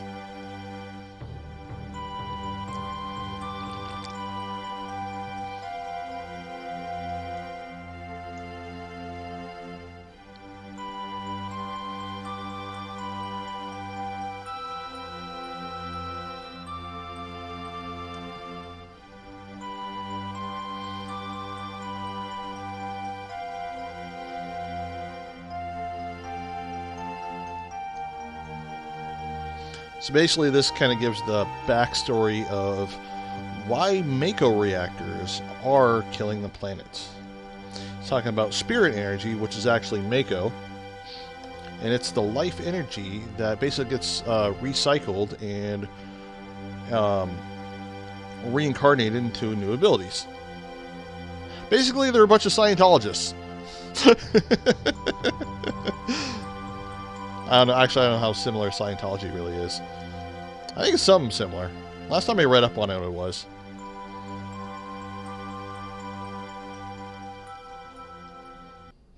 You know what's funny is last time I went to a county fair. It was in my hometown, and I don't know if you've heard the band Scorpions. You know, very famous band from Germany. They were actually playing there, and I went with one of my sisters who was pregnant with my nephew at the time, and she was about to pop after 2 months. So my nephew's first concert was Scorpions before he was born. But before the concert started, you know, went through, didn't go on any rides or anything, but went through like some of the little convention areas, and they had like some booths and people selling crap and all that kind of stuff. And they had like a spiritual massage area, stuff like that, because she needed that kind of thing for her back and stuff, because she was 7 months pregnant. So as I'm waiting for her to get done, I'm reading their brochures and stuff, and then I read, oh, Church of Scientology. They're trying to recruit people at the fair. So that was kind of funny. And then after she got done, I told her, and she's like, "What?" You know, she started freaking out, and I had a good laugh. You know, of course, I'm the mean older brother, so I have to get a good laugh at my sister's expense.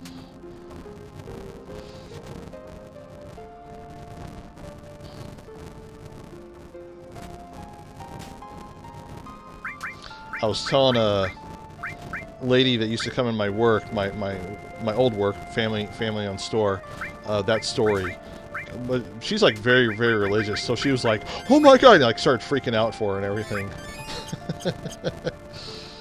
Alright, so we're going to equip the 4 slots, and we'll put a star pennant on them. And we're going to equip a bunch of materia. We'll do a restore and an all.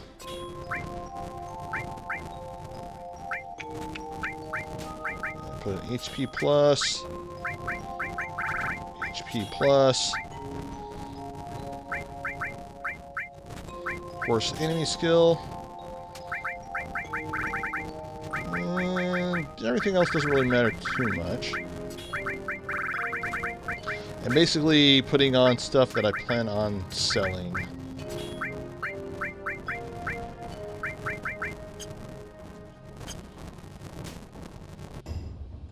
And now I got sadness. Yeah, I got sadness on all 3 of them. And we'll go ahead and save it here.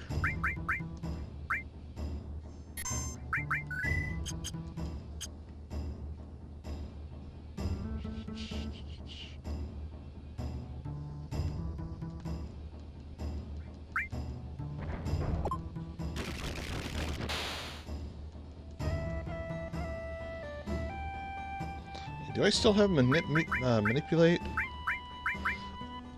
Okay, still got manipulate.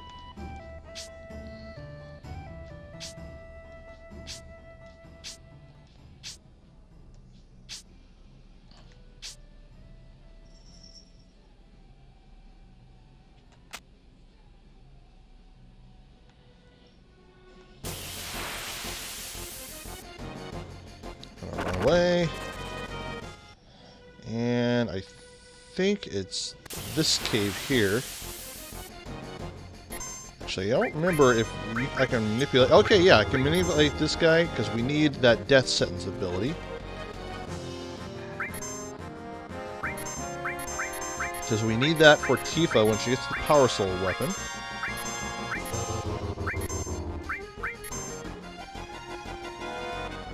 Yeah, there we go. We already got it on one character. We got 2 enemy skill materials. We want it on both of them.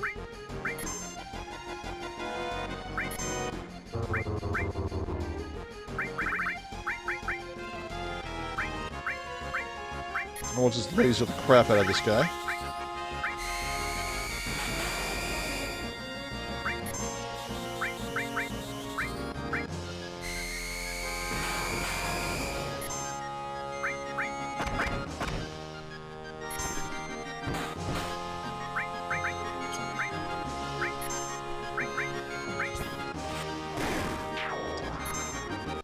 Perfect. One second to spare. In case you can't tell, I hate the CC skip. That's a spider you're talking about, right? I actually don't know how to do it. So, let's see. If I go to magic, enemy skill, we got laser, big guard, aqua lung, and death sentence. And check the other one. Excellent. Excellent, excellent.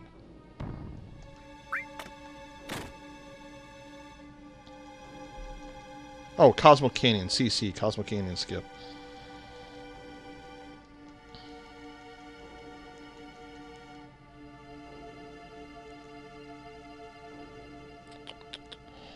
Alright.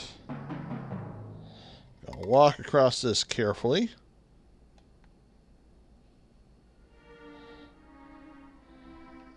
Grab this added effect. I don't even think I need the added effect, but I always grab it out of habit.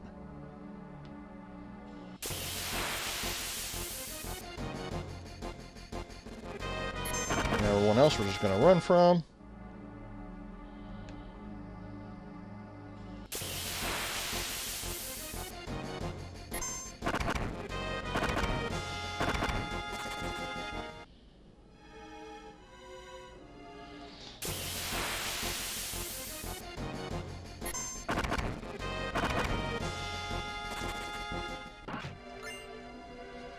Grab some more stuff to sell.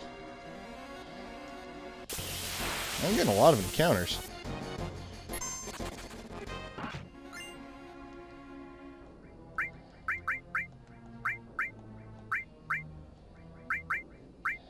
So, what I'm going to do, unequip that stuff, put long range and steel on those. I'm going to put restore and all on cloud, because that way I won't use up too much magic points for the enemy skills. I don't need manipulate anymore, at least I don't need it for a while.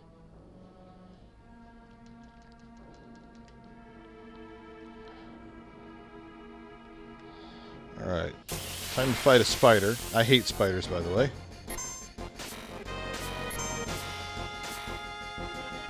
Really? They all put stop on me? You gotta be kidding me. Come on, run away, run away, run away, run away. Lame. Alright. Heal up. Now I got sadness.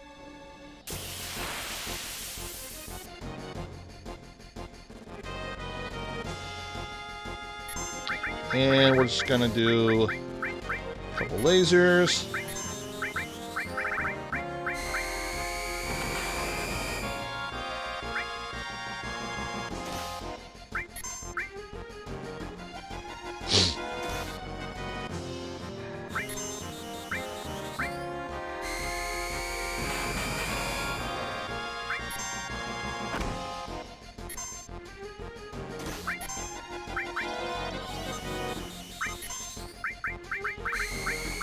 End it with a Molotov. We should be good here.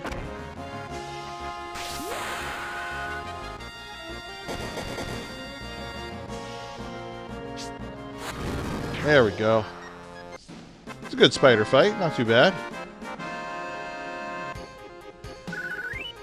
I was wondering if I should have cast Big Guard or not, but I don't think it was needed.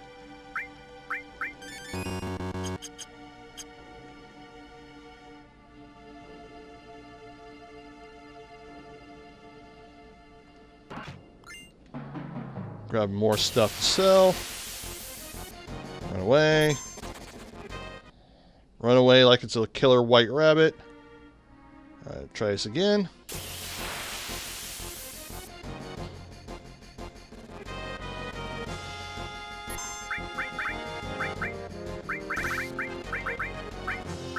Laser.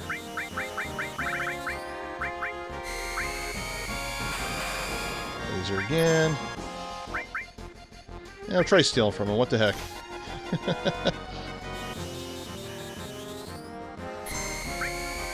Oh, don't have enough to laser. That's alright. We'll use his limit on him.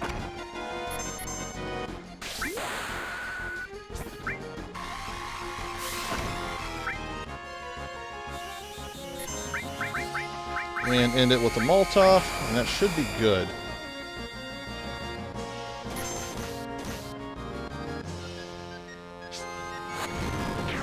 Nice.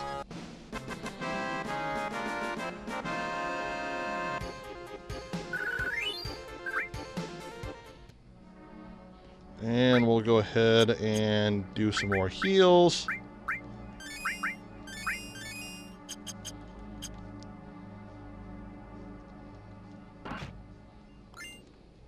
And this boss fight here is the most difficult boss fight, the one coming up. Most difficult one in the game.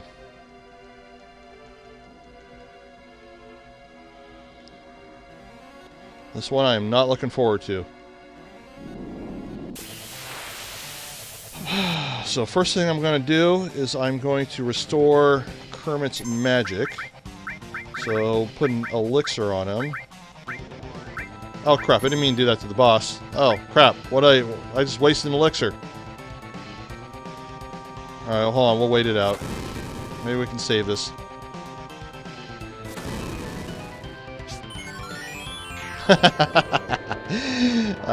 So anyway, it's an undead boss, so you just cast Elixir, which automatically inflicts death. I love the emoji. Rolling the eyes emoji. Yeah, you knew where I was going with that one.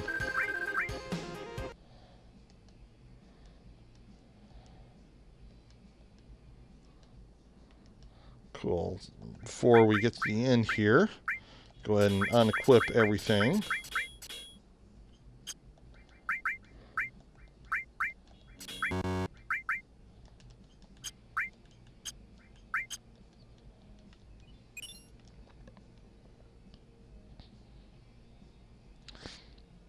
And of course you go a little more into the backstory for Kermit's father, because he looks at him as a coward, like he ran away, and turns out he didn't. And the backstory where this tribe attacked the Cosmo Canyon, his father actually held him off to the point where he got turned to stone, and his stone statue still guards the place. Kinda cool.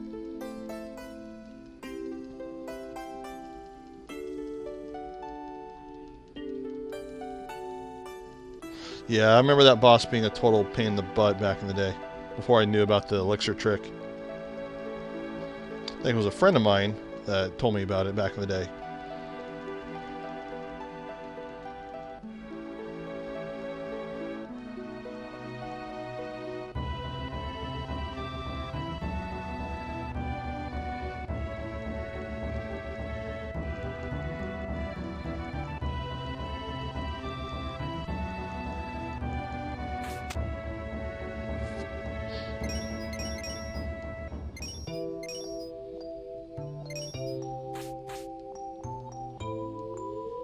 Of course, here he is howling at the moon and stuff. We used to have a dog named Libby, and she would howl at the full moon all the time. We had a black lab named Shelby. Kind of like our dog Kermit, but this was later on. But my friend Jim lived down the road. His big fluffy furry white Samoyed husky would get out of the house and go run around, and eventually made his way further and further down the road until he made it to my house, which is like, you know, a good couple miles away. And eventually his dog and our dog ran away, and some months later, ended up having puppies. So.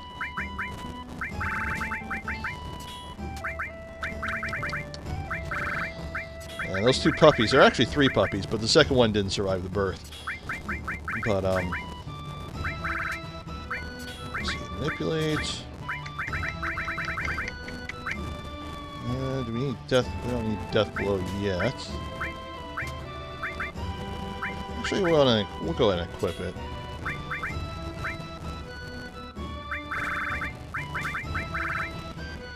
Let's see, transform. We do need a transform. Yeah, so equip the transform. And what happened to my poison materia? Okay, she's got the poison materia.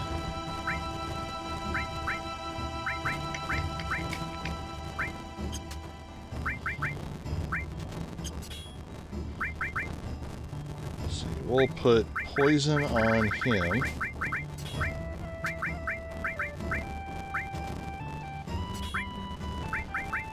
Everything else, all this stuff we can sell. We don't need that.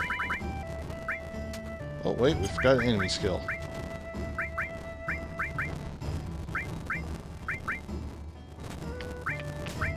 We'll put an enemy skill on him.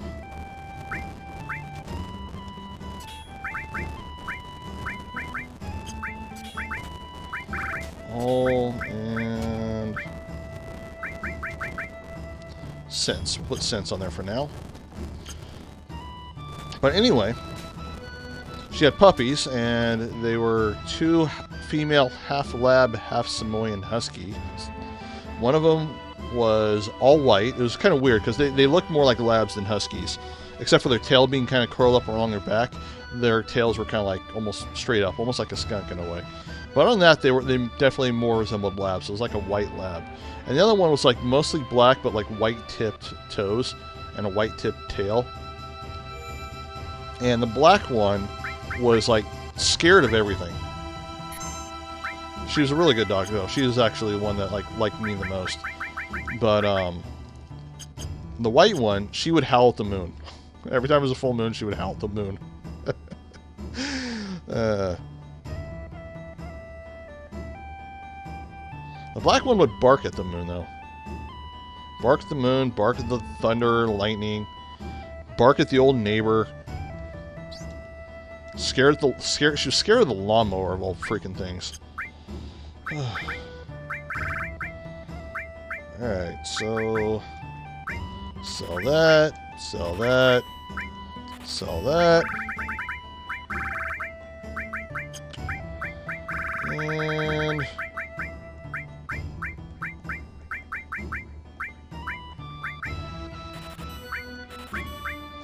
sell those.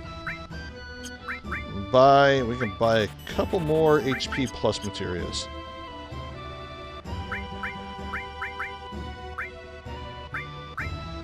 And we're going to go ahead and put them on Stevie Ray now. That way we can kind of get them leveled up pretty quickly. At least that's the idea.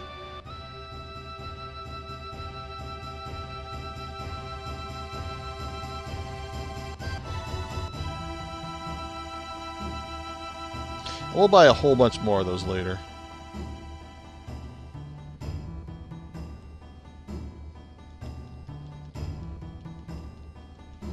And wait for me, I'm coming too. It kind of teases you that he's not coming with you, but he really is. Alright. So here we're going to go north.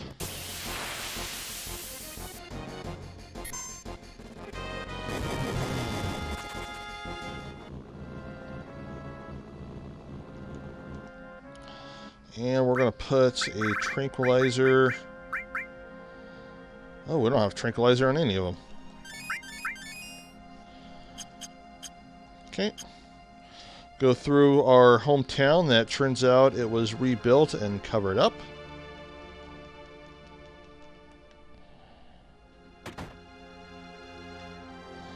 And talk to this guy back here in the cloak. He's one of the Sephiroth clones. Doesn't really give you a lot of backstory in him. You kind of have to eventually figure it out with some of the lines of dialogue.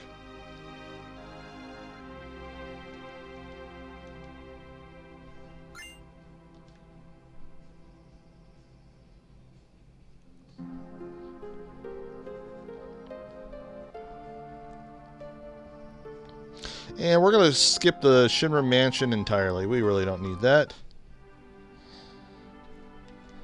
Okay, so we're going to... Let's see, is it... Yeah. Gina Carano had the healing. And we're going to go ahead and save now. Because there's some encounters in here that can really beat the hell out of you.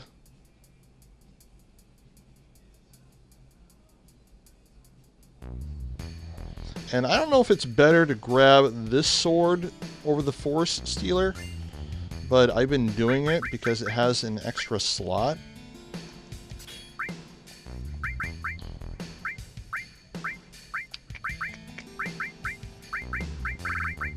Let's see, we're going to put gravity on there. Level it up, because we're just going to sell it anyways.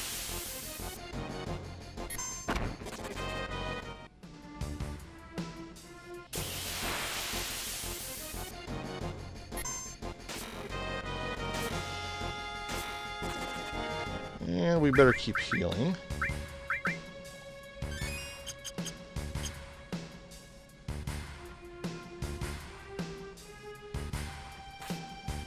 And we'll go ahead and go up here and we'll grab the item for Kermit. Don't really need it, but yeah. Another thing to sell. And eventually we get to a point where we have to have him in the party just because we got to have someone extra.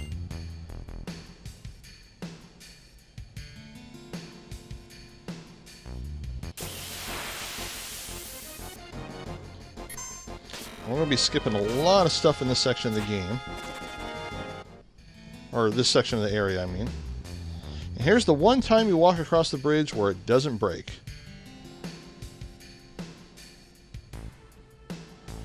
Alright, so go down this pipe here. Here's the boss. Here is the most amazing weapon in the entire game.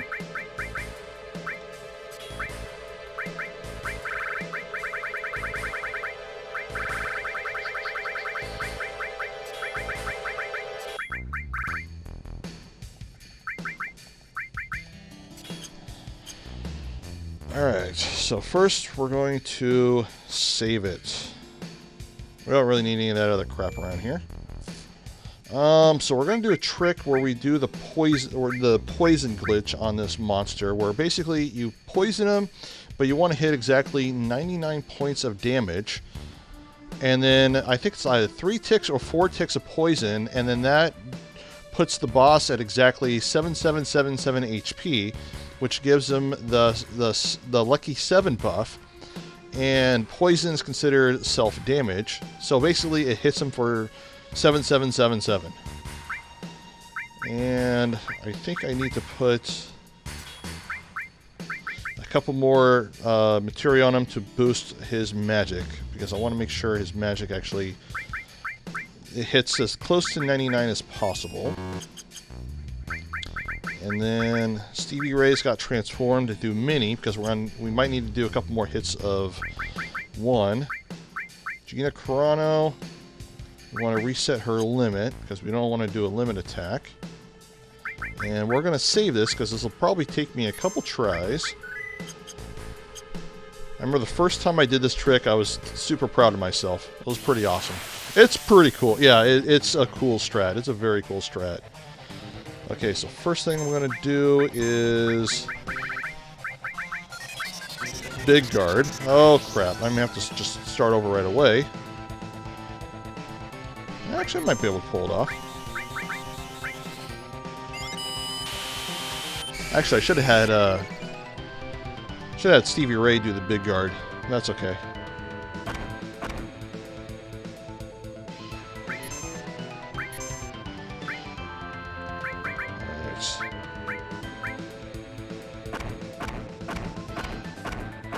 Okay, so bio. I may have to do a potion on him. 97, holy crap.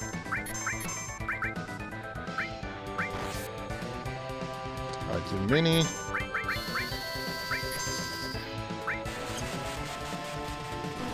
Miss? Oh, you gotta be kidding me. I screwed that up. Alright, that's okay. We'll try this again. Yeah, that trying spell kind of screwed me up a little bit too.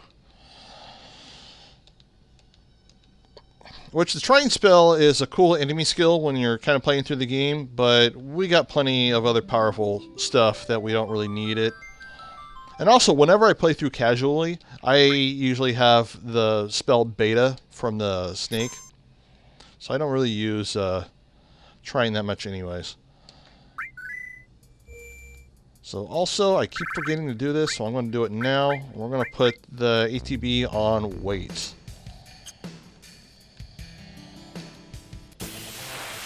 Alright, we're going to have Stevie Ray do Big Guard.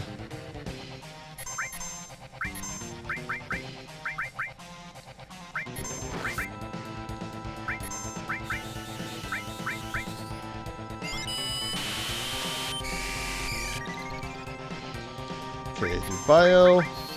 Hopefully it hits. Hits for 96. Okay, cool.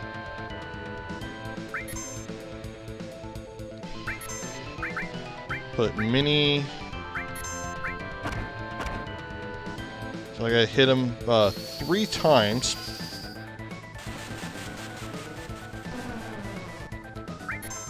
Oops. So he's at 97.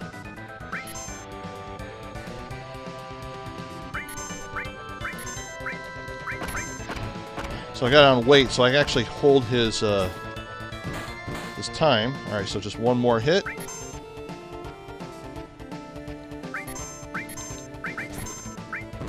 I think I got him. I don't think he hit too many poison ticks. Oh yeah, got him. I didn't want Gina Carano to die, but that's okay. God, it's such a cool strat, though.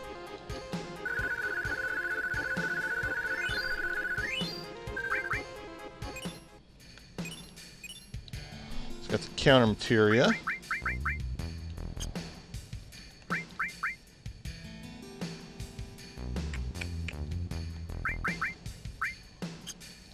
And we don't really need the counter materia.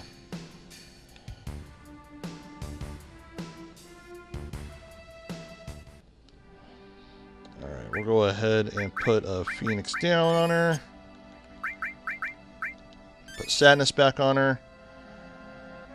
And we'll go ahead and leave her at her health. And we will save. We are in good shape. Thank you for the compliment. Very nice. Alright, so now we're going to go to Rocket Town.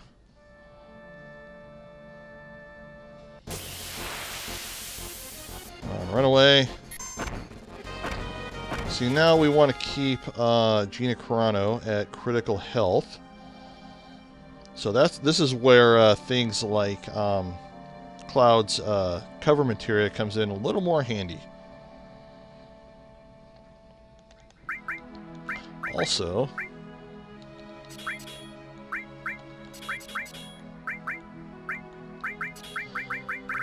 we'll put the HP pluses on her. That way her critical HP can be a little bit higher.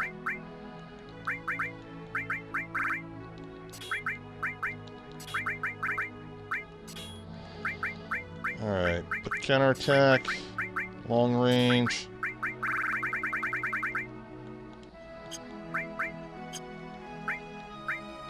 Oops, we want magic.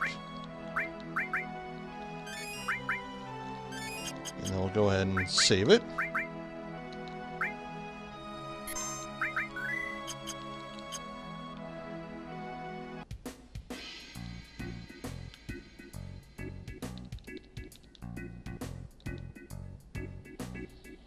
And since we're here, we'll buy some extra stuff.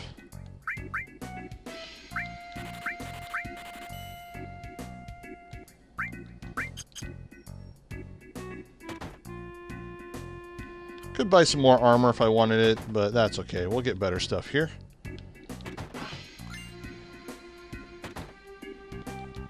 And we got the tiny Bronco. Cool little plane. Because Shinra needs this plane to chase Sephiroth around the world, because apparently they keep forgetting that they have a helicopter.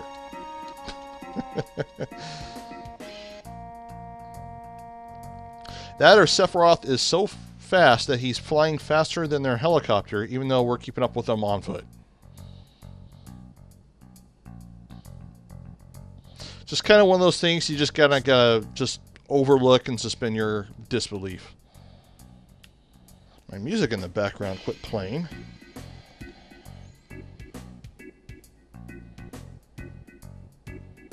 Are you still listening? Yes, I am still listening.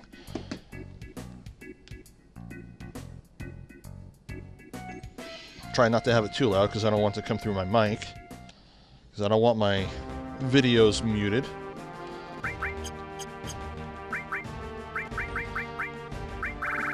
Sid is a little psycho in this game.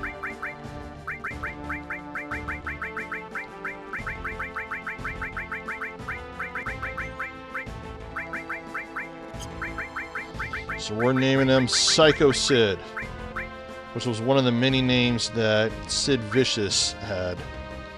Not the singer or band member Sid Vicious, the wrestler. Sid Vicious, Sid Justice, Psycho Sid.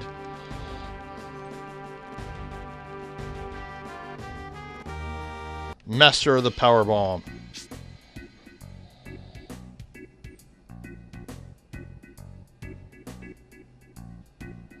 And master at stabbing another wrestler with scissors.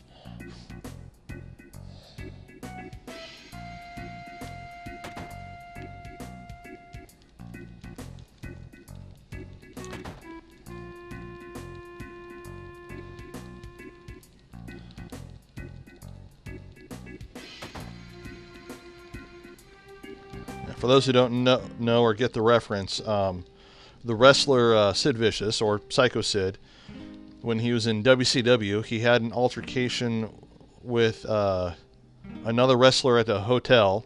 I want to say it was Arn Anderson. I could be wrong, but anyway, they were arguing to the point to where they got in a fight, and he ended up stabbing another wrestler with a pair of scissors.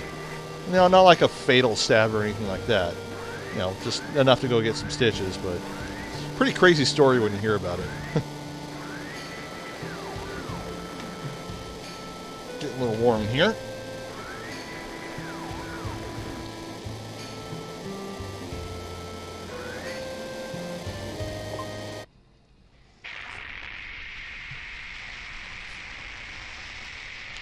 Of course, this explains why the rocket is leaning like the Tower of Pisa. Because eventually they were going to shoot it in space, and then they had to abort the launch to save his maid or mistress or whoever this chick is. It's not his wife, because there's a line about it where one of the characters says to Sid, like, "Is that your wife?" And he like laughs or something like that, like he's disgusted by it. But yeah, girlfriend, whatever.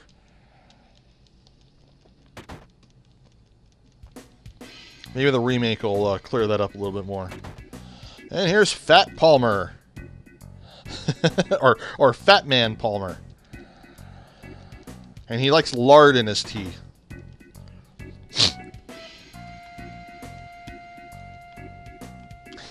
Which is funny because I went grocery shopping earlier because I was buying stuff for tacos, and I bought some prime rib to cook tomorrow on my vacation. Because if I'm on vacation, I'm gonna eat like a king. And I'll walk right by big tubs of lard. And I instantly thought of that part in the game. I was like, oh, that would go good in some tea. I hear people like butter and coffee, not too far off. I've never heard of butter and coffee. I mean, cream. I mean, when we think about it, it's like cream. I mean, butter's not too different than like half and half. All right. Oh shit! I did not want to do that. All right, come on, go to enemy skill, and he does not have enough MP. So let's see. Cloud does. Do a death blow with Tifa, because why not? Oh, I know what I want to do. Stevie Ray, we want to do death sentence on Tifa. So let's go ahead and add that.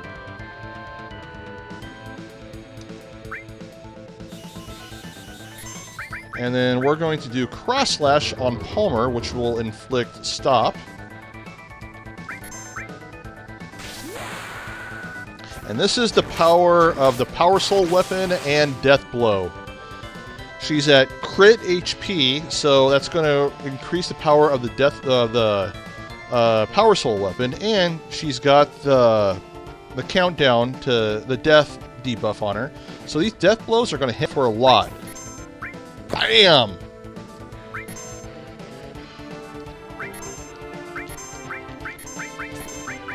Bam! Because he's stopped, they're going to hit every time.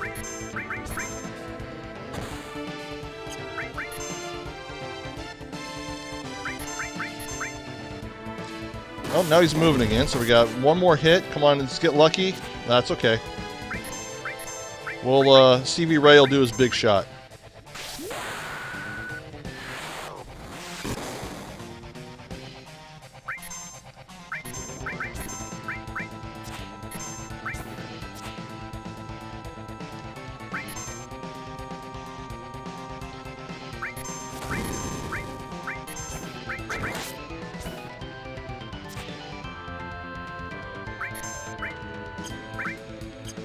Let's see, we got enough for Aqualung?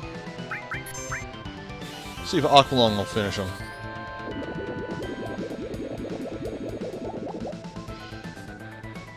Nope.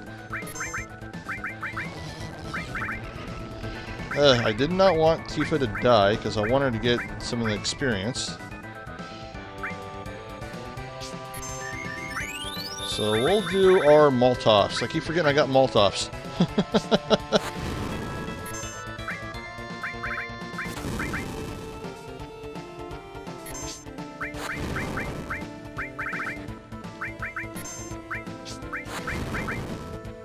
There we go, we got him.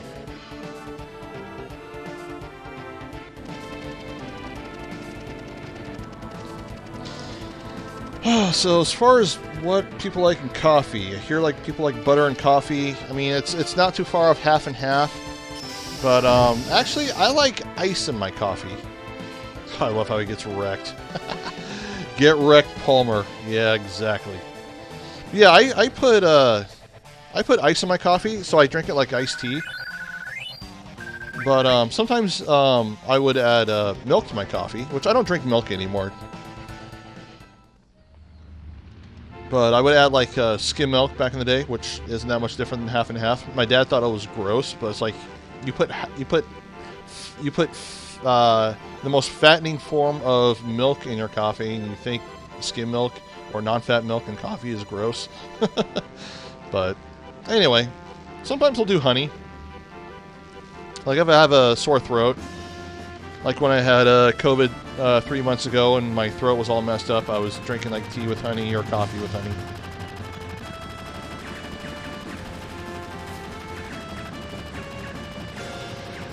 GG. Thank you, sir. So here we get the tiny Brocco that gets shot down, and we cannot... oh, if you had COVID, glad you're all right. Yeah, well, dude, it was nothing, man. I know not everyone is the same, but when I had it, I have literally had worse colds than COVID. My wife got it a little worse than I did, but my job could be so stressful at times that I was actually happy to have it because I got to stay home for 3.5 weeks. I don't like to travel, so I got to stay home and play video games. So, I mean, it could have been worse. It's worse. It is worse for some people, unfortunately. But for me, it was a freaking vacation. The achiness, like, you know, you get the flu and you have the achiness, that was probably the worst part of it. So, but, you know, Tylenol helped fix that, so it wasn't too bad.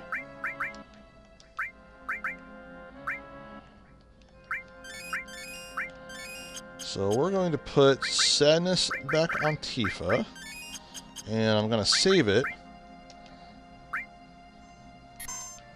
So, glad you're alright. Thank you, sir.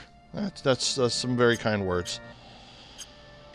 So, I'm going to do some stuff that help me through the game. I don't really see this in any speed runs or any like the professional stuff, but it's stuff that I do.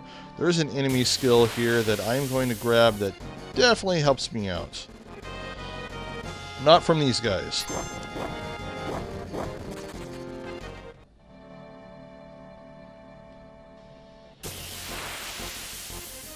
Not from these guys either.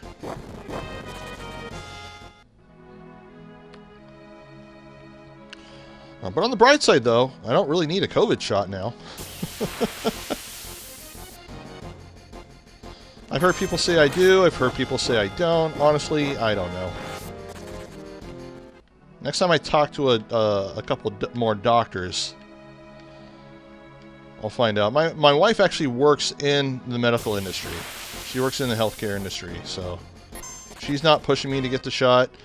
So some days she tells me to, some days she tells me not to. But she also she's also heard a couple of the instances where people have had bad allergic reactions just because of the nature of the job that she does. She kind of hears the worst of it, so she gets freaked out about that stuff easily, and it's understandable. So, a couple weeks ago, she said she was going to get the shot, and then she ended up not getting it. But she's also in a high-risk category for allergies, because she has a lot of allergies. So,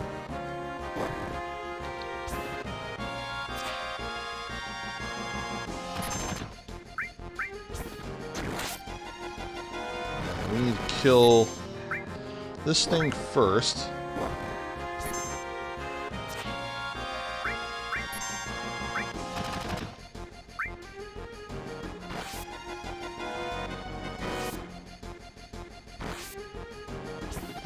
Go ahead and heal up. But yeah, when they come out with like a better version of the shot, you know, like they come out with like seasonal flu vaccines and stuff like that, I'll definitely get it then, because I'm not like an anti-vaxxer or anything like that. I think people are not very bright, but I do respect their beliefs on it though. It's completely okay.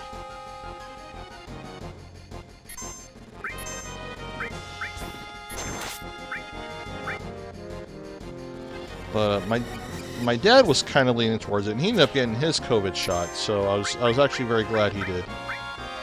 My mom is not that kind of person. She's actually not getting the shot, which is kind of a weird flip.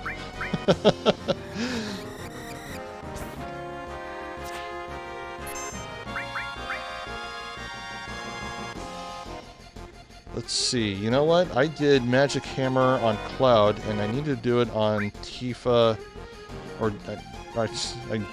Yeah, on Gina Carano, that's why I named her, and Stevie Ray. Let's see, cross slash. Yeah, I'll go ahead and cross slash him.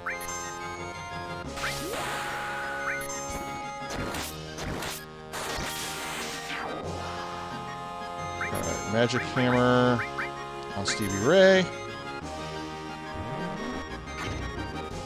Learn enemy skill. Alright, now just gotta finish him off.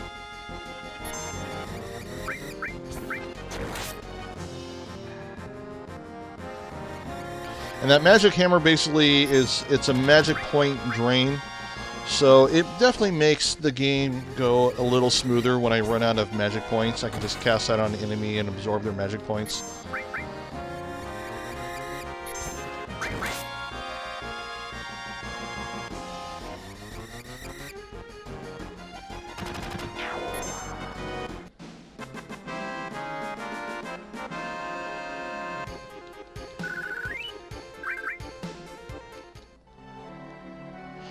Alright, so go to magic, enemy skill. Oh, he doesn't have the enemy skill. Oh wait, I did it on... Okay, I did do it correctly the first time. Okay, big hammer. And then... big hammer. Excellent, excellent.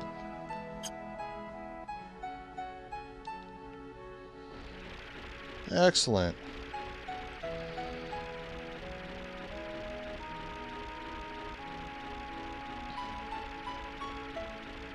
I'm going to go for one more. And this is a good enemy skill that I'm going to pick up here. It's not really required, but it definitely helps me out and makes the game go so much smoother. Because again, I'm not a pro. And we'll go ahead and do a save here, just in case.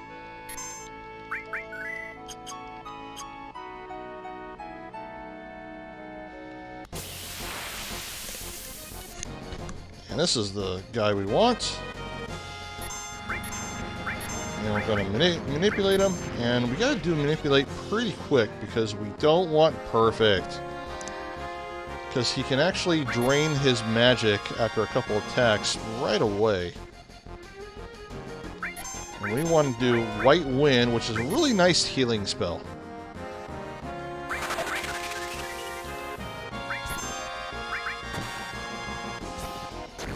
Basically, it's like however many hit points the character that casts it has, they heal the party for that much hit points.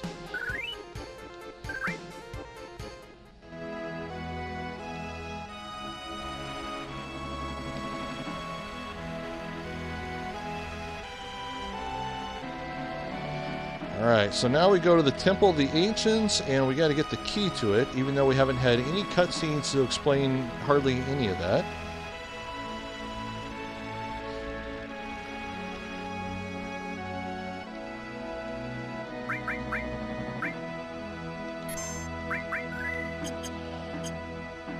So basically you're going back to the Gold Saucer.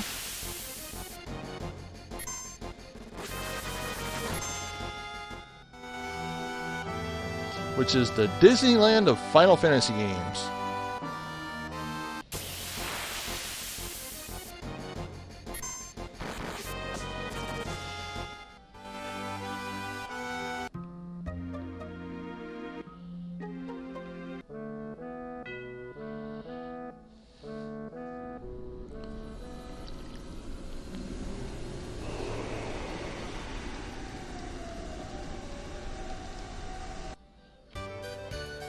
And for whatever reason, the town of Coral is like a very poor, run-down town, even though it has the only entrance to the Gold Saucer in front of it.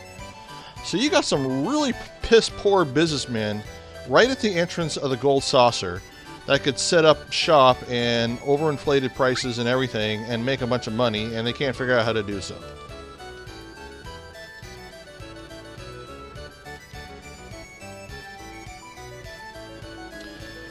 Alright, let's see, go to the battle square. So yeah, they didn't really think that went through when they designed this game. And here comes that dude in his underwear again.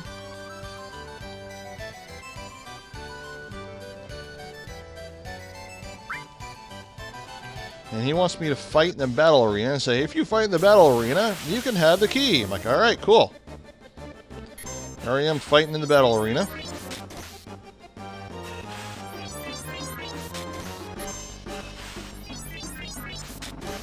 And I ran away. Didn't say anything about winning, just said I had a fight in it.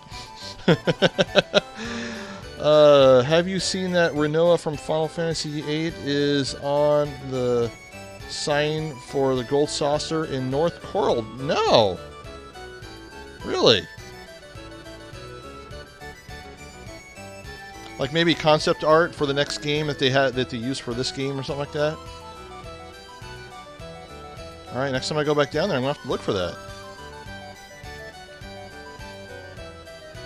Check it out when you leave. I will. Alright, I'll check it out right now. Oh, wait, I can't leave. The game doesn't want me to check it out. It wasn't in the Japanese version of Final Fantasy VII. Okay, so it's probably something like something they added later on, like a teaser or something like that. Kind of like that. Kind of like the Arkham City Easter egg in Batman: Arkham Asylum, and it went undiscovered for like 3 years or something like that.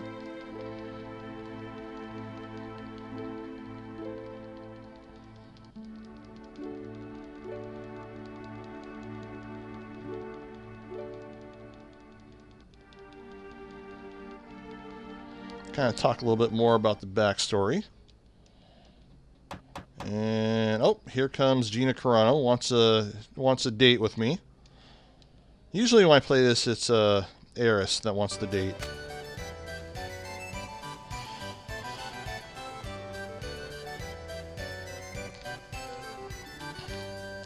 Because here we are, part of an eco-terrorist group called Avalanche that's trying to save the planet by eliminating the use of Mako energy, but we're going to enjoy the benefits of it until then. Never really understood that one. And then again, they are next to coral. Maybe they're still running off of coal. Maybe that Mako reactor in coral is just for show.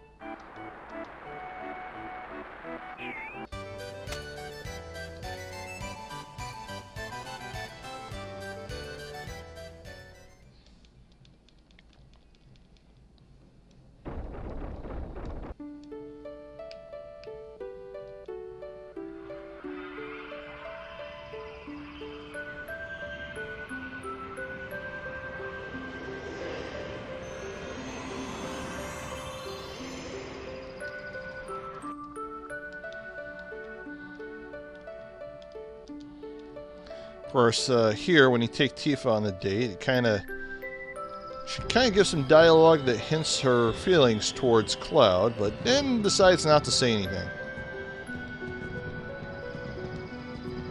See, Cloud should make his move now while he can.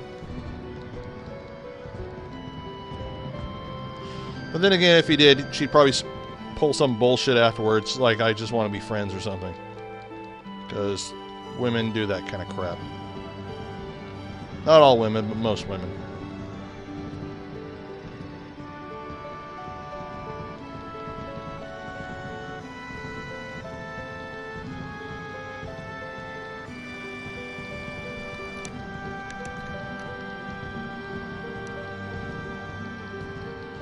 This place has more fireworks than Disneyland.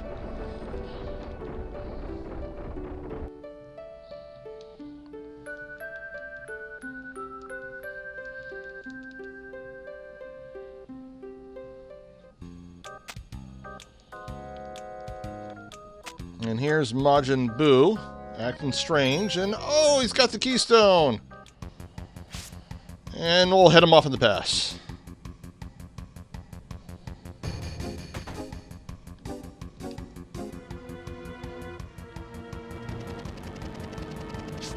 And there he is, actually throwing it to himself. Because it's...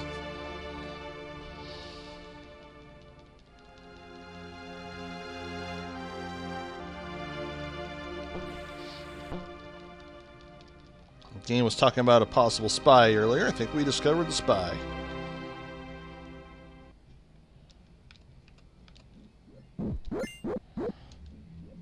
So you listen to this here. Actually, when it made the noise the first time, that's actually the Kefka laugh from Final Fantasy VI. Or like a variation of it. They changed the pitch a little bit.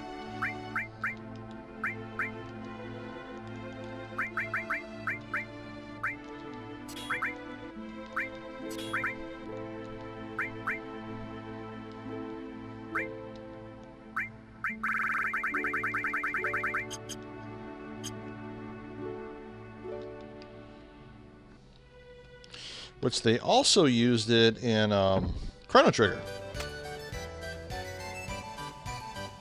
Haven't played Final Fantasy VI, but plan to. It's so many people's favorites. Yeah, it is easily my favorite.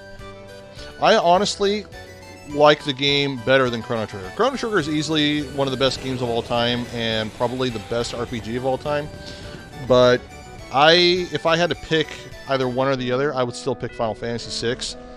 Just because there's so much more to do in the game and so much more replay value. But that game deserves a freaking remake.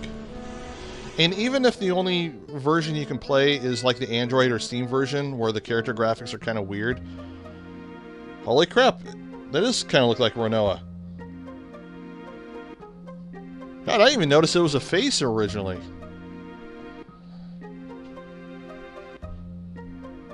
That's pretty cool.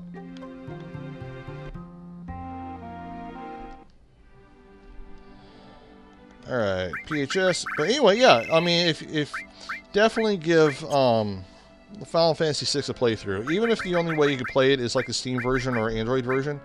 Which I still like those versions. I think they're really good.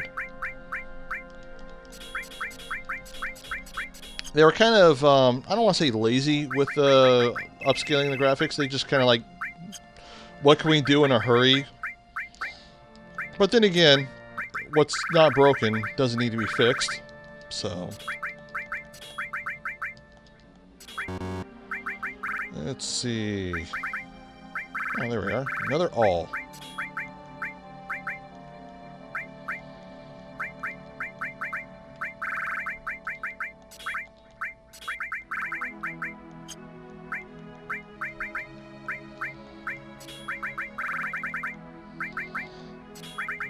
Equip all that stuff so it levels up. Actually, I don't think these two matter because I think they sell for one gold anyways.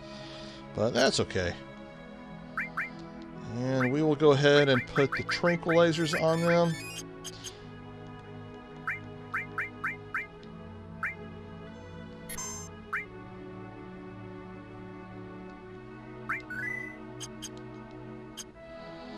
And now we're going to run back to our boat plane. And if these guys do the Joker ability, I'm going to be ticked.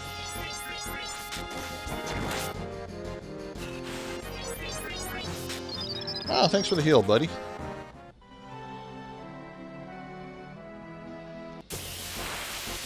Yeah, the last RPG that I played that I liked was probably Chrono Cross. And the only reason I played Chrono Cross was because of Chrono Trigger. Which I actually thought it was a pretty good spin-off slash sequel to Chrono Trigger. It starts off like playing itself as a spin-off, and then it kind of turns into a sequel as you play it. But yeah, I really liked it. I didn't like the battle system too much. I mean, Chrono Trigger is definitely the more superior game. Yeah, we don't need Yuffie. She'll just steal your materia anyways. Not to be trusted.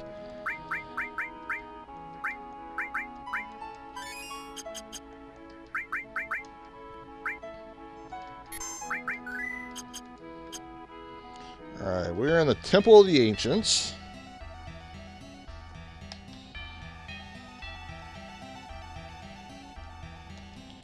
And Eris decides to take a nap. Or Goku, as I named her. Because she wants to ride a cloud.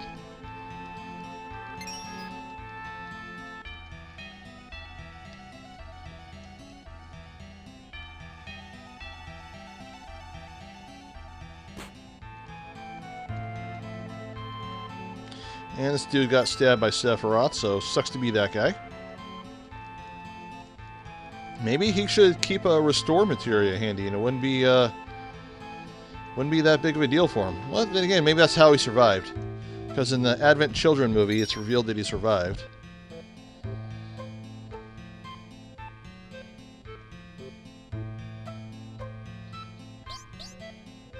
Let's see. I'm gonna go this way.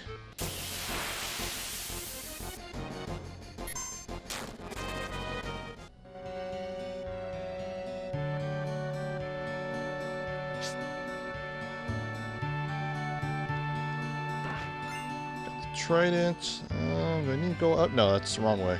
I always get tripped up a little bit in playing this. Rufus also apparently cheated death. He might have had restore materia as well. Maybe he had an elixir.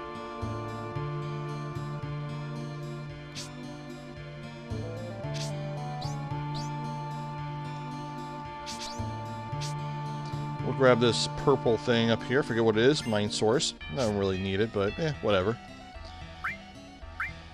Might as well use them while I got them. Let's see. Luck source. I think it's luck that helps with the crit chance, if I remember correctly.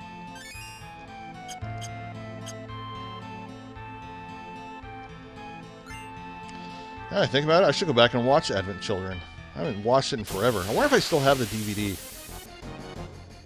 I should go check my DVD shelf. I don't think I have it anymore.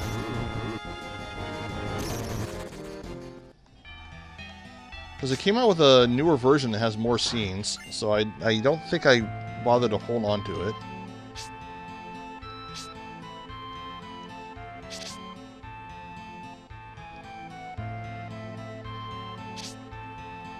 Luck Plus. Now, I don't know how much this actually helps out with Death Blow, but I'm going to pretend that it does.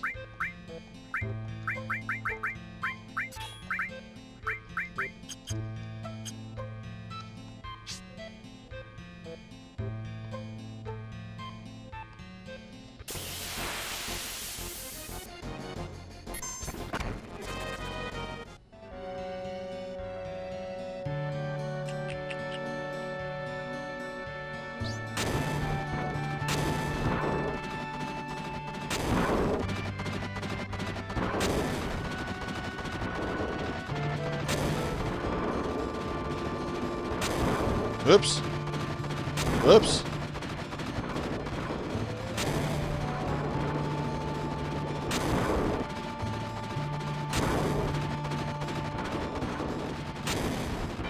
Just keep running. Keep running. Running. There we go.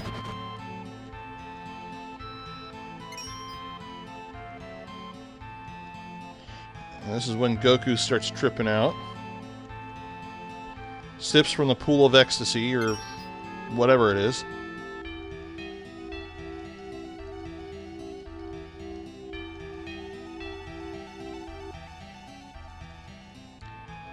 And everyone takes a drink of it and starts hallucinating.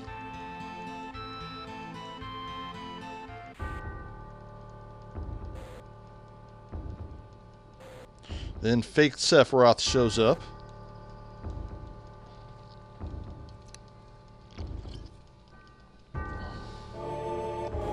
You know when they play that music, you know something's going down.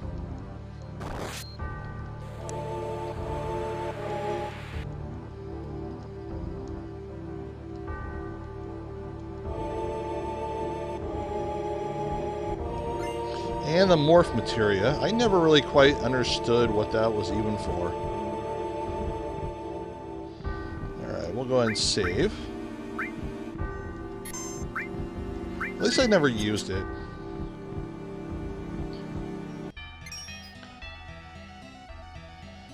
Alright, so we're going to go ahead and move this ourselves. Oops, no, I meant to move it. Try this again.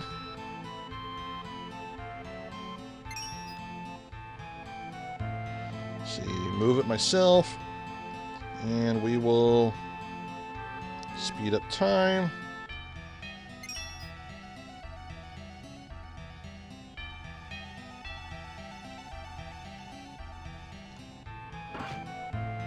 And we grabbed a ribbon, because the ribbon always comes in handy in Final Fantasy.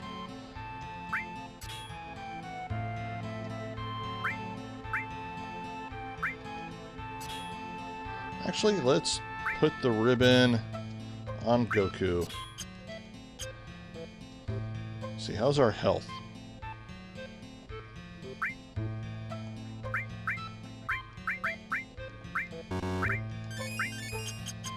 Alright, so we're going to get an encounter, because we got to get, there are some items you can only get with Morph, but it's mostly useless. Yeah, that's what I thought. So we got to get a battle here, because we got to get Cloud's limit up.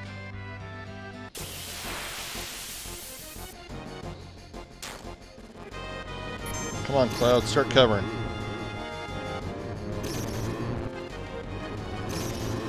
These are just poison. These guys suck. Run away. Run away. That's annoying. Annoying ability. Alright, we'll try that again.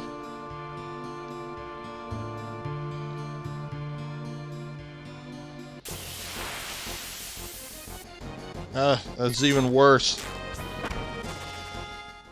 Come on. Have someone fight me that actually does some damage.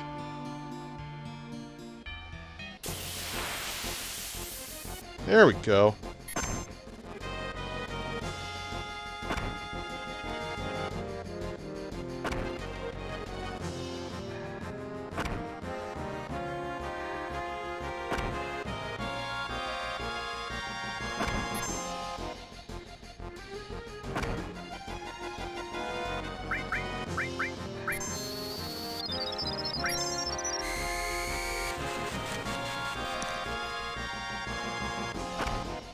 Come on, just one more hit. Now he's gonna die. We don't want him to die. Don't. Okay, cool. We got it. Oh, that worked out okay.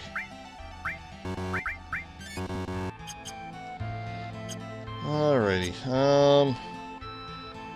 One more thing I gotta do.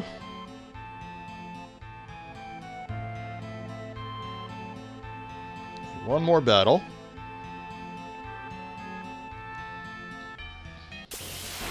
I'll go to normal speed now.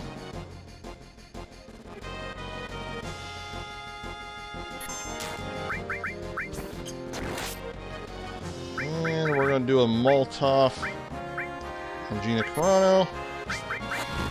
Oh shit, that's right, I got the firing. Alright, let's see, how do we do this? Oh, here we are. Cast Demi.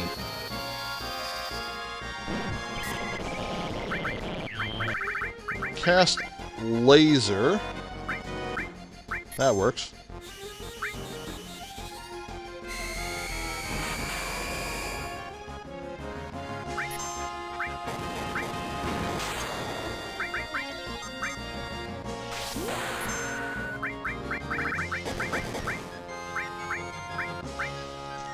And this should do it. Perfect.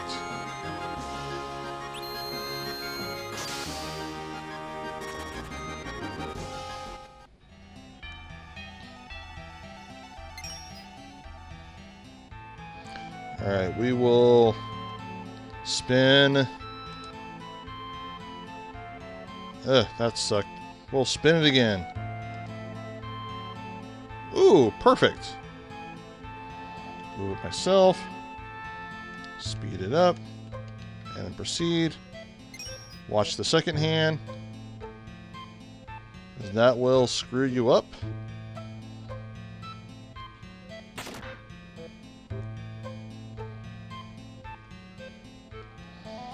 Gotta follow the dude with the funky hat. I want to go home. If I remember correctly, it should be this door here, and we got him.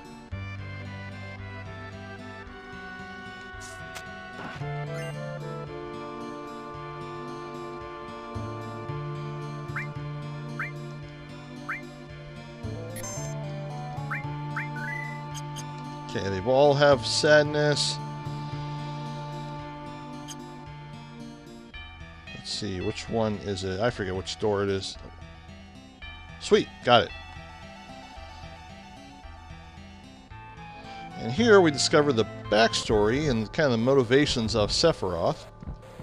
Or, in this case, it's actually Genova. But basically, Sephiroth wants a thing called the Black Materia to summon a giant meteor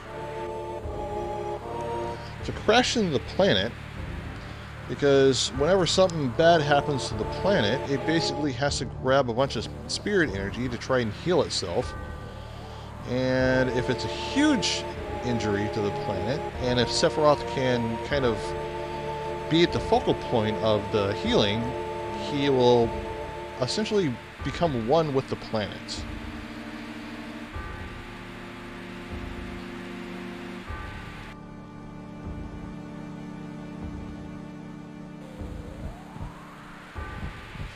Here, Cloud's starting to lose his mind a little bit, because the Genova inside of him is starting to take over a little bit. And Tifa's like, no, you're okay. Just be strong. Don't worry about it, you're good.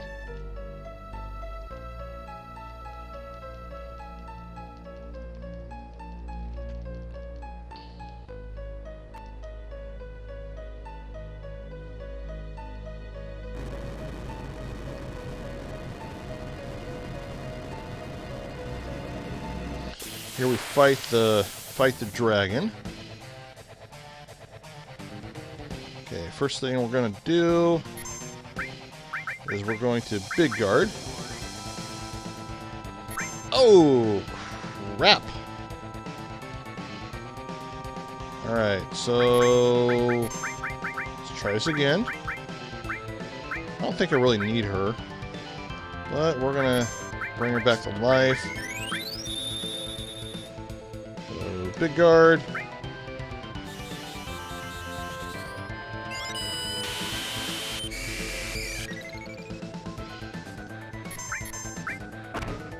Really? Alright, fine. I'll leave her dead. I don't care. Alright, death sentence on Tifa.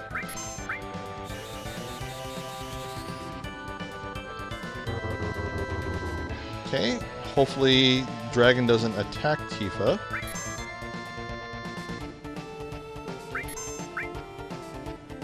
Cool. Alright. Use our cross slash and we'll freeze the dragon.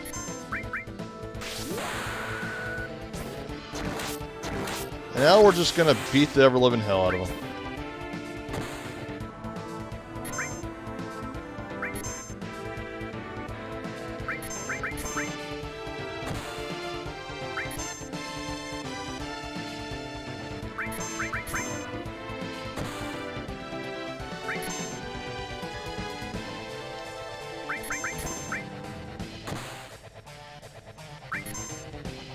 Seems like I remember Tifa doing more damage. Did I forget something? Nope. Okay, cool.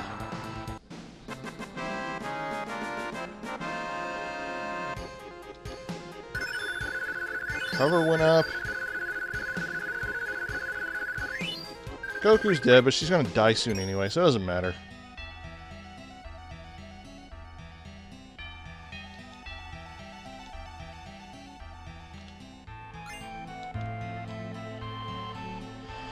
Alright, we'll go ahead and equip this on her just so she stays alive during the next fight.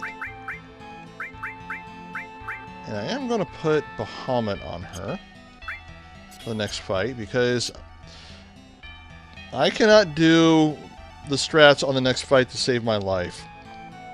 So I basically have to kind of pick at the next boss. Nice job with Red Dragon. Thank you, sir. So here they figure out that the temple itself is the black materia. And they're like, okay, well, if we solve this puzzle... Because you basically, it's a puzzle where you manipulate it and then it shrinks down the temple into a materia-sized object.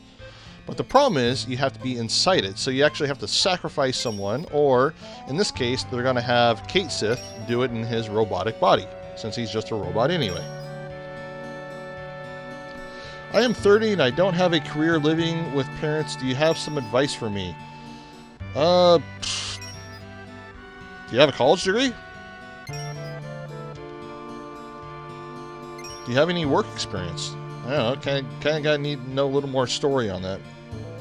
Thanks for watching, though, man. What do you like? What do you like to do? Go find a job that you like to do. I'd study for certifications that can get you jobs. Yeah, and dude, there's a lot of jobs that are available right now. I have never seen so many freaking help wanted signs in my life. Dude, one of the FedEx facilities near where I work is actually hiring people with a CDL, like a truck driver's license, like, God, I want to say like $60,000 a year starting pay. And if you don't have a CDL, they will actually help you get a CDL. Yeah, dude, now is the time to look for crap. But anyway, in the story, they want to grab the black materia, shrink it down so they can hold on to it so Sephiroth can't get it. Because neither one of these people in this party has the bright idea of leaving it the F alone so Sephiroth cannot get it. I mean, if Sephiroth, they want to hunt Sephiroth, they want to kill Sephiroth, you think a better idea would be like, you know what? Let's just hang around this and wait for Sephiroth to come to us and then beat the hell out of him then.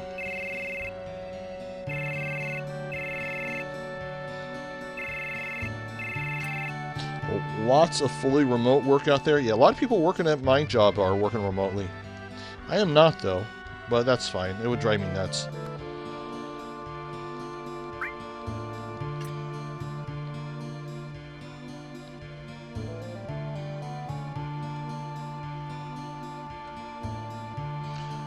going to go ahead and rest. I'm going to kind of check my stuff here.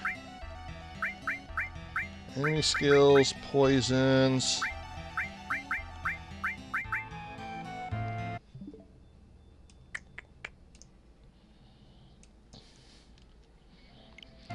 Alright, make sure I got everything the way... Oops, I did not mean to do that.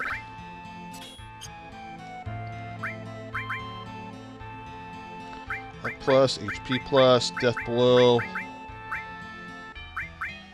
So we got enemy skill, and restore. So we are... God dang it, I keep doing that. So we are good on the healing. The only thing I'm worried about is Goku's hit points. So I'm going to swap out one of these. Get her health up just a little bit. Nothing fancy. Put a potion on her. Working in the clean room helps with allergies. Yes, it does. Alright, so we'll go ahead and save it. I think I saved it already, but we'll save it again.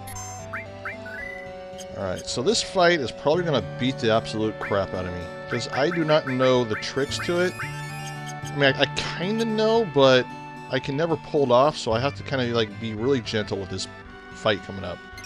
And kind of take my time.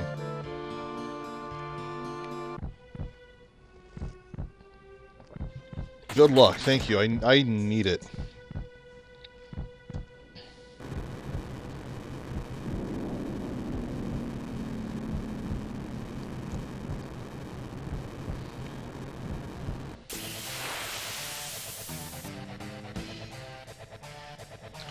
Alright, first thing first. Big guard.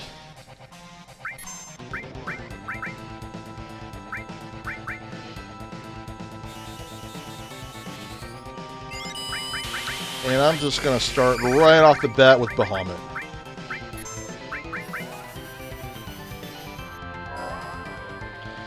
This is the only time I ever equip and use a summon in the entire game, because Bahamut does a pretty good amount of damage, but everything else doesn't really do a lot of damage to this guy.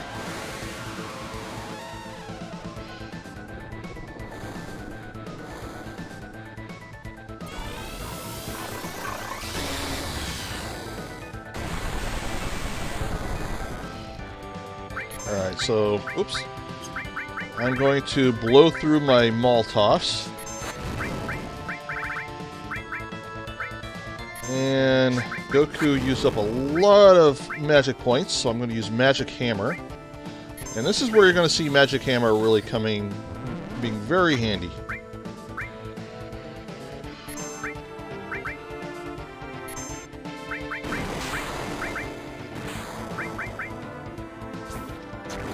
I'm going to keep my party healed with White Wind, the Restore Materia, and also Goku's Limit Break. Now, ideally, you want to, if you're actually really good at the game, unlike me, you want to do like the whole trick with Death Blow and all that kind of stuff, but I can never pull it off with this boss. Because you can't cross-slash him and freeze him. He's not susceptible to that.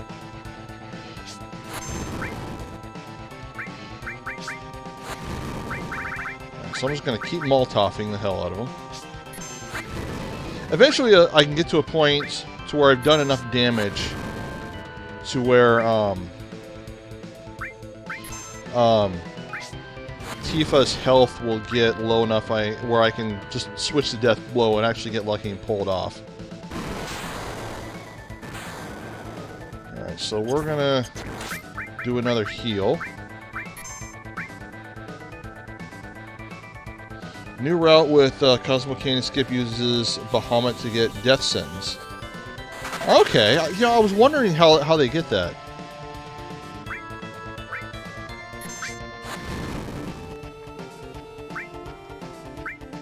I gotta keep an eye on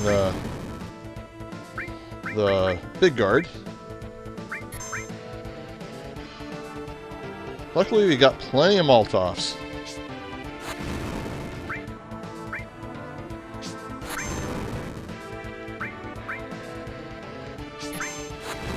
So I'm trying to hold my cursor in the item menu with every one of my characters' animations, so the active time battle favors my party and not the boss.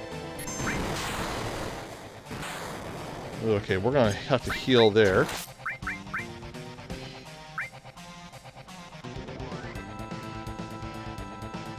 And whenever the boss does a long move, that's when I want to move my people around. Let's see, I think I need to do another big guard. And we're going to cure. And I'm going to hold off on my cross slash.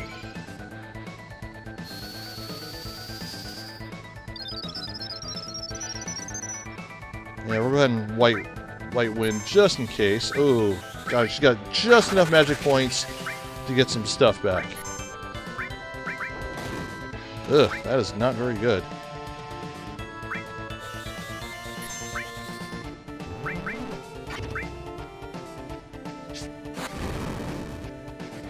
Actually, you know what? I changed my mind. I'm going to go ahead and use it now.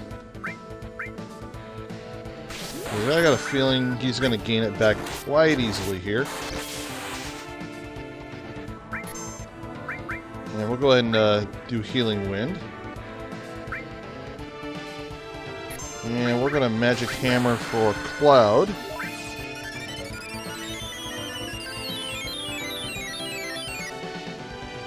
Bound Fat before City Ancients cast Death Sentence when it dies. Okay, cool.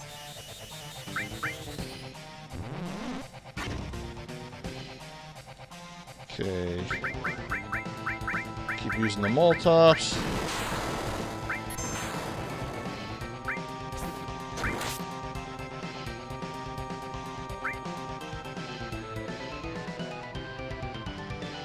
And we're going to go ahead and have Cloud do White Wind again to keep my party healed. Because I kind of got to be careful with this fight.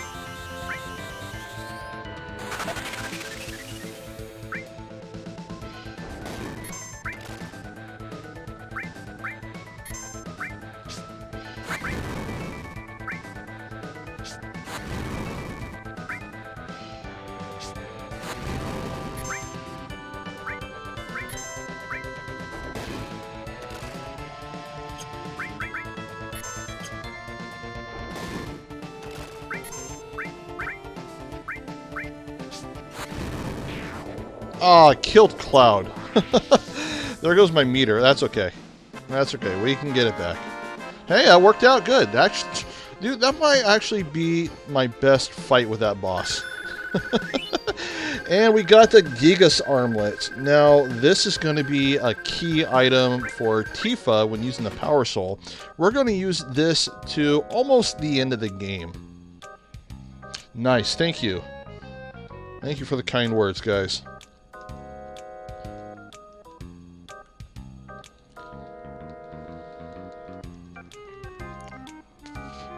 I think overdoing it all, Molotovs definitely paid off. I need to not drink these, but this Rockstar, the Silver Ice, is actually really good.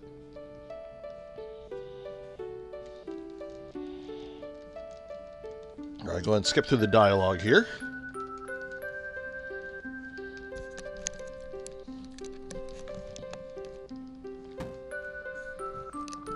I've been kind of messing around a little bit. This video is ending up a little longer than I expected, but that's okay.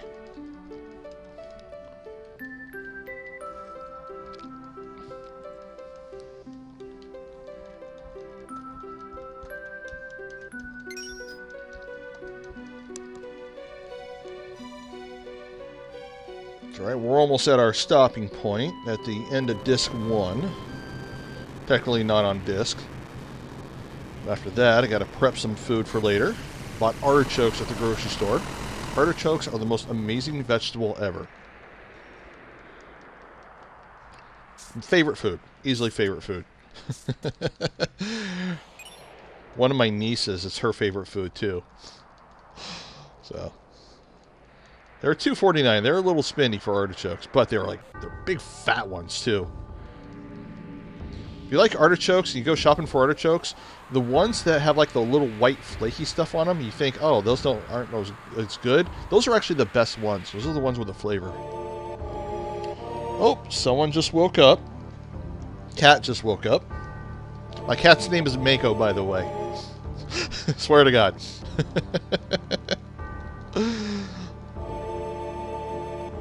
Of course, Cloud is having his outer body experience. Come here, girl. Hey, come here. Come here. Oh, alright, never mind.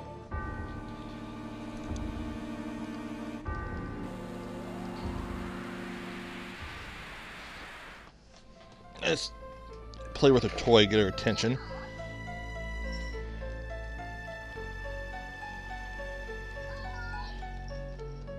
And gotcha. Haha. Alrighty. For anyone who's never seen this before, this is my cat Mako. She is a Bengal. Technically, she's my wife's cat. She's her birthday present from a few years ago. But I am actually highly allergic to cats. I like cats, but I'm allergic to cats. And Mako is a Bengal, and Bengals are hypoallergenic. So I don't have any cat allergies with Bengal cats. The problem with Bengal cats is they are freaking wild. They're like, if you can have like a monkey crossbred with a Chihuahua in cat form, that is a Bengal. Good friend of mine, he has a couple Bengals, which is how I knew I wasn't allergic to them. They settle down a little bit, especially the male that he has, because, you know, it's like his male Bengal is like twice the size of Mako. What's wrong? Why are you meowing? You want to go outside? Alright, as soon as I finish this game, we'll take you outside, okay? Yeah, she's going to be crying now. Actually, what she's saying is press the like button and share this video. That's what she's really saying. Please follow, please subscribe. She's saying all that stuff in one meow. There was once a stupid Cloud. He was so stupid he gave Sephiroth the black materia and everyone died. The end. Technically, it wasn't him. It was the Genova inside of him. Now, where he was stupid was shrinking down the black materia, the temple into the black materia. He should have just left the damn temple alone, and Sephiroth would never been able to get it. Just guard the damn thing.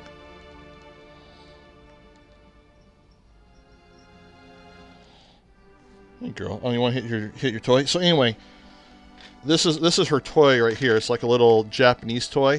You hit a button. You actually set something right here, and a little panda comes out and claws it and pulls it.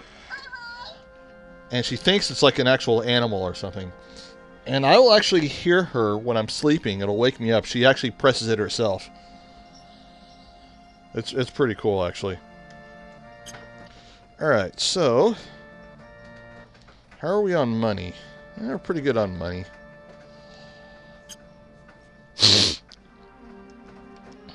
Nope. Come on. There we go. And we're going to make a little detour to Cosmo Canyon real quick.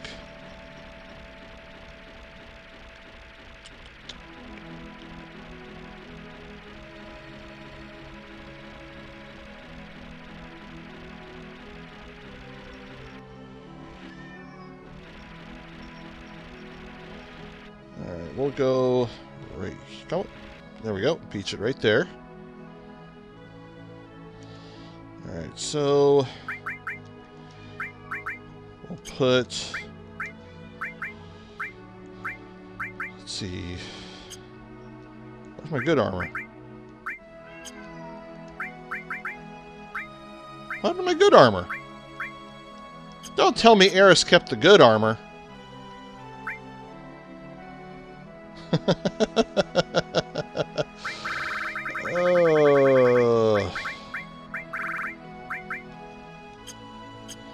Anyway, we'll put the Gigas armor on Gina Carano. Keep the fire ring. Put the ribbon. Hey, what happened to my dragon? I remember I put the dragon armor on her, and she keep it. That's lame. Don't tell me she kept the materia too. Took out the materia. Okay. What armor did she have? The one that did half damage to everything? Yeah, I completely forgot that I lose the armor she has. Oh well. It's not a deal breaker. Alright, so... let's see. Which all has the least amount of stuff?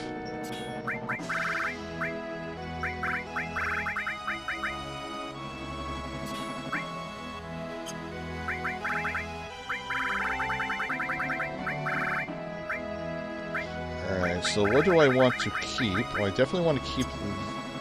definitely want to keep the enemy skill. Don't need gravity, don't need poison.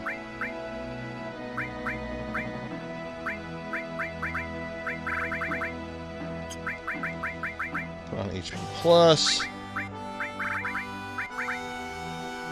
Definitely want to keep steel.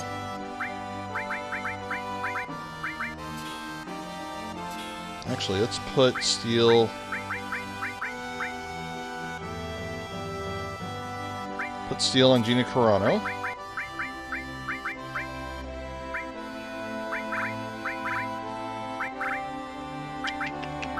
We'll hold on to one all, because we'll probably need some money later. There. Actually, we don't. We'll be good.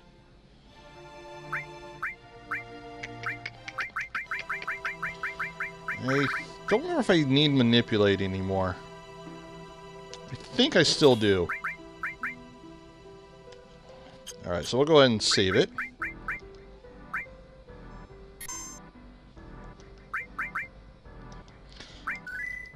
So, for Eris, you lose her armor, but you don't lose accessory or materia. Yeah, I completely forgot about losing the armor. But that's okay.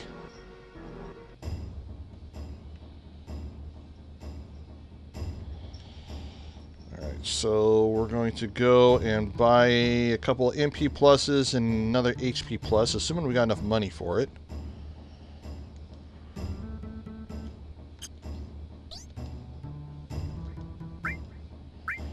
Alright. Silver armor, is that better than what I got for Cloud, or is that the exact same thing?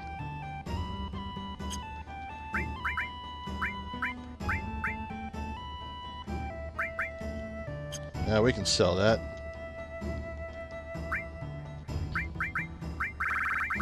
Let's see, Trident we don't need.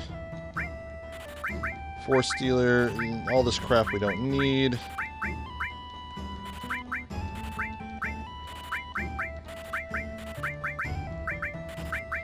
Oh, and the Ether. Definitely don't need the Ether, definitely don't need the Rocket Punch.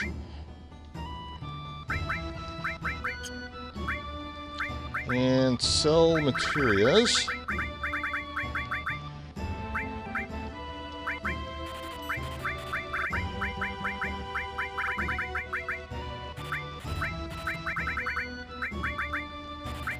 And I'm selling morphs just because it's annoying and I don't like it. Alright, we're going to buy 2 HP pluses, or 2 MP pluses, and 2 HP pluses. Alright, so we'll put an MP plus.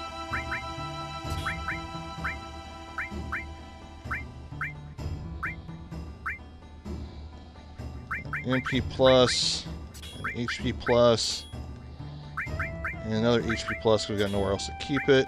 Actually, we'll put the other one on her. There we go. The MP plus will help with the enemy skills.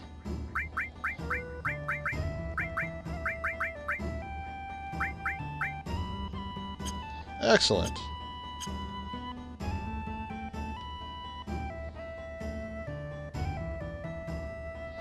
Yeah, losing that armor is definitely going to be a problem with some of these boss fights. But that's okay. We'll figure it out.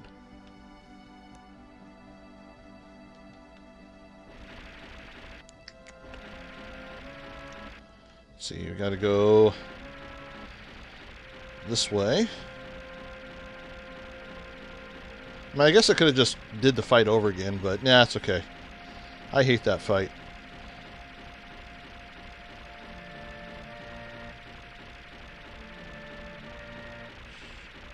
Oh, not that way.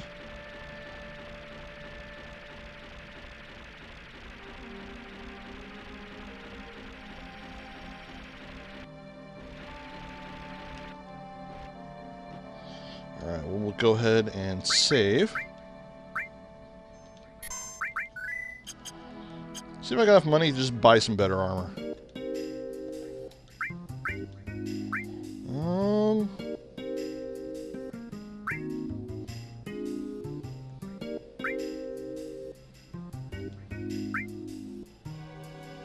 Yeah, we can do that. Since we kind of screwed up, we shall indulge a little bit. Probably not even worth doing, but that's okay. I'll reward myself for screwing up. Actually, I didn't even need to order a dig. What the heck am I doing? Let's see. Done.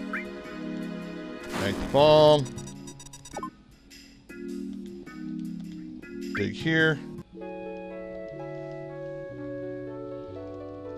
Because apparently you need the Lunar Harp to get to the City of the Ancients, because you can't go in the back way.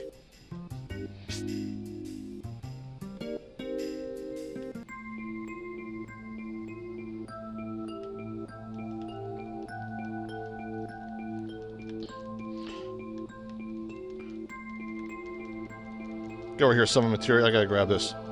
There we go. My first playthrough, I noticed something like that. At least I thought I did in the corner of my eye, but I never grabbed that. So it wasn't until my second or third playthrough when I started grabbing that stuff. Alright, water ring. Because I think that's needed later on.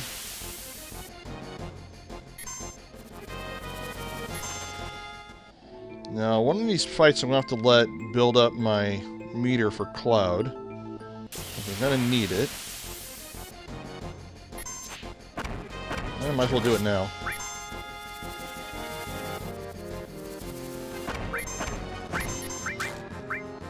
There we go. Heal and just run away. Run away like we're running away from a little white killer bunny.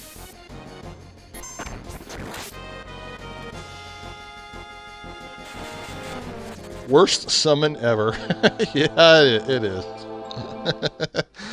Alright, so we will go ahead and save. You know what I just realized? What I just realized is I always play with Sid here. I forgot to equip Sid. There we go. And I threw away his trident. That's okay.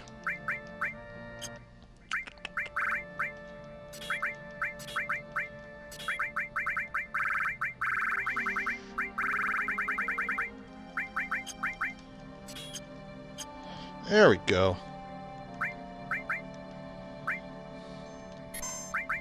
I thought something looked off in my party. This is kind of cool music they got right here.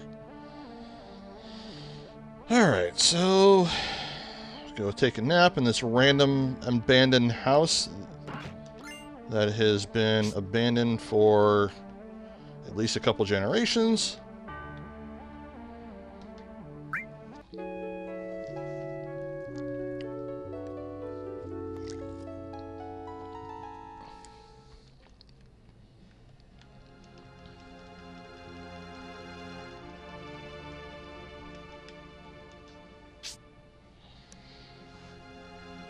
Man, where did my cat go?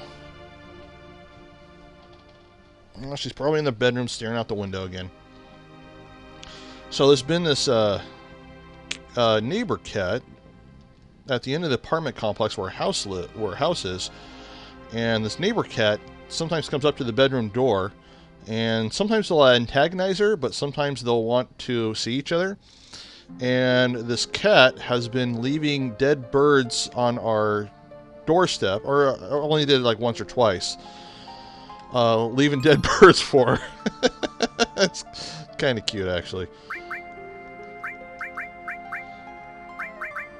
Alright, go ahead and put on comment.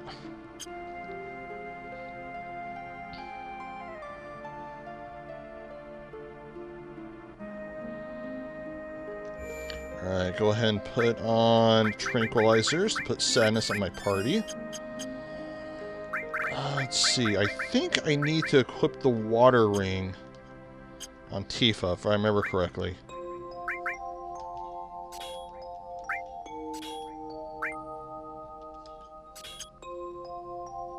Wait a minute. I am missing something. I just realized what it was.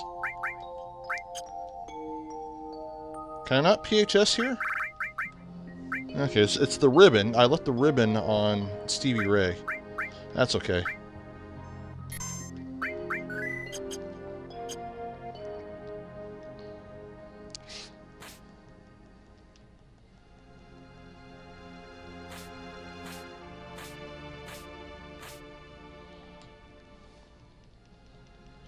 This is where the Genova almost takes control of him a little bit and wants to kill her. It's like, holy crap, what's going on?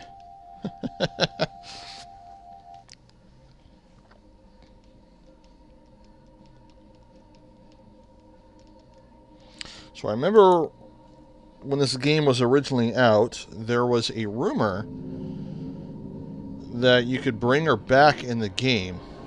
Like, you on the third disc, you get the key to Midgar, and there was something you were supposed to do, and you go to the church, and then she, like, gets resurrected and rejoins your party then. Or you're supposed to see her ghost or something like that. But I don't know how much truth was in it. I know the only way to bring her back to life was using, like, a Game Shark code. But, yeah, I don't know if they ever, like, plan to bring her back in some way or not. Or maybe there was, like, a different version of the game, like maybe the Japanese version or something like that, where you could see her ghost, something like that. I always thought it was kind of cool. It was a cool story.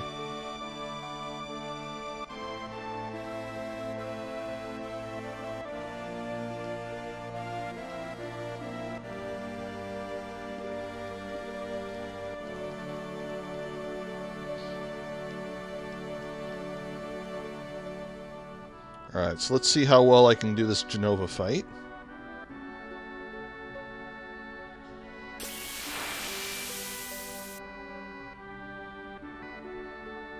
Okay, so first thing first. Big guard.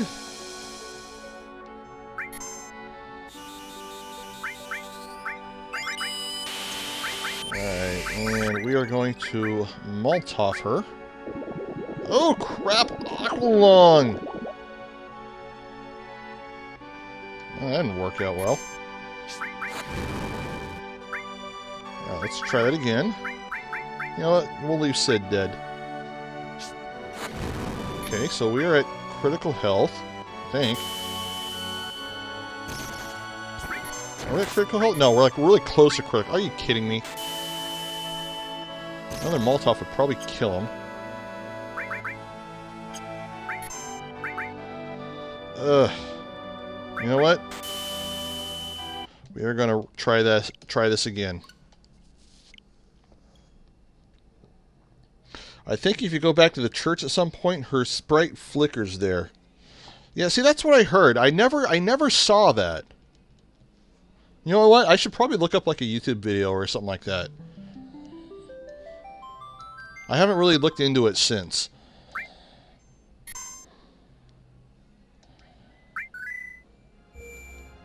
Alright, so hopefully we don't get an Aqualung.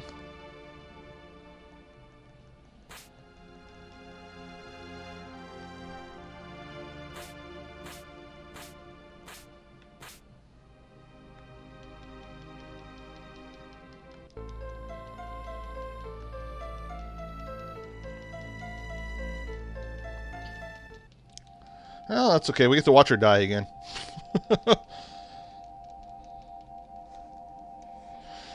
Yeah, she wants to be like Goku and ride a cloud. She can die like Goku. We could wish her back with Dragon Balls.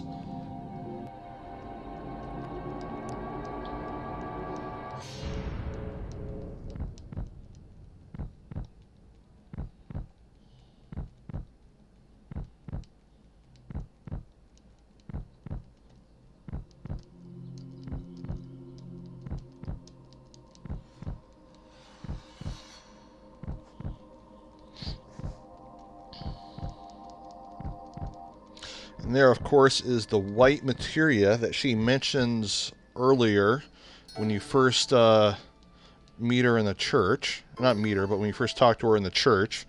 And she says, mine does absolutely nothing.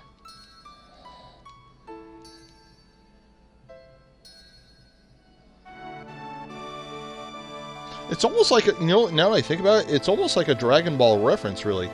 Because in Dragon Ball, Goku has his Dragon Ball that was his grandfather's, that he refers to it as his grandpa. And Aerith has her white materia that she refers to it as her mother or something like that. Kind of a neat little reference. Or coincidence. Neat little coincidence, I mean. Alright, hopefully this battle goes a little bit better. No Aqua Lung this time. Or at least let me get off a big guard first. Alright, so...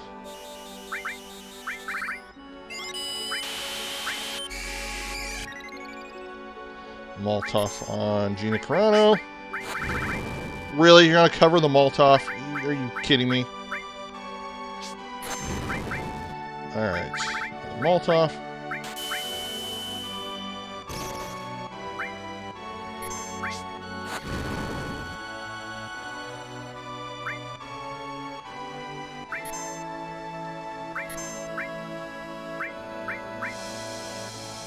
Third Molotov. That was a little too hard of a Molotov. Oh boy. Okay, let's bring her back to life. We'll try Big Guard again. That should actually put her at critical HP. So actually, that's actually perfect. It's where we wanted. Alright. Death sentence on her.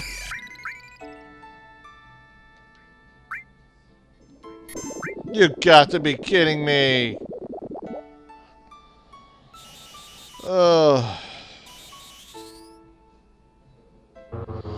Alright. Try this again.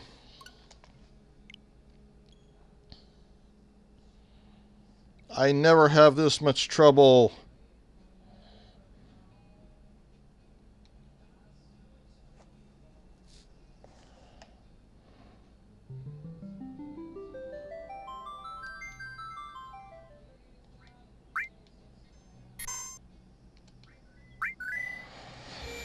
Let's try something different here. All of Genova's attacks are water, so Tifa can't die. Okay.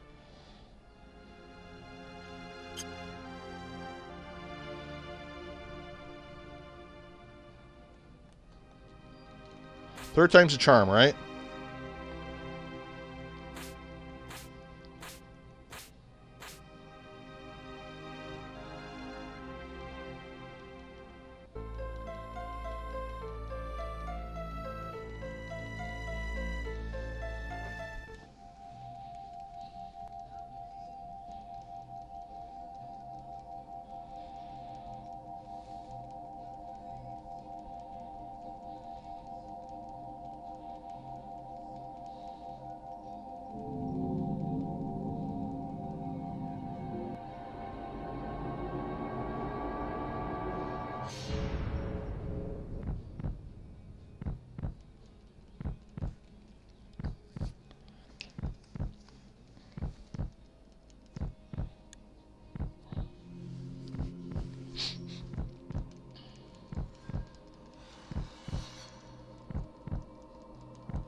Oh, someone's meowing. Oh, you're looking out the window. She's waiting for someone to come home. Holy crap, it is after 4 o'clock. I did not realize that. Yeah, she's waiting for someone to come home. Alright, so if I fail this third time, I'm probably going to call it the end of the video and then probably continue off on the next video.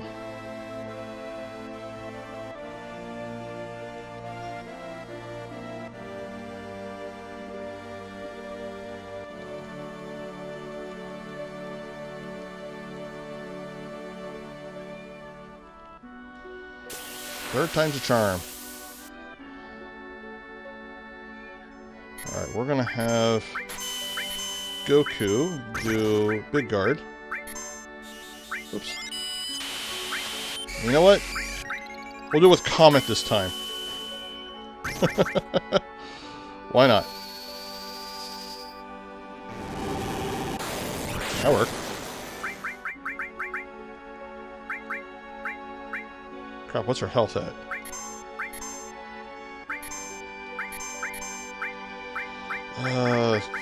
Oh, figures. Oh, actually perfect. That works out perfect. Molotov should do it. Yes! Alright, we got it. We got it. We got it.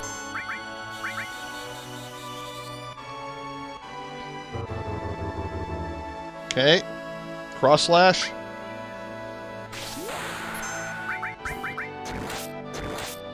And we got the Gigas armlet, so you're going to see some big death blows here. Bam!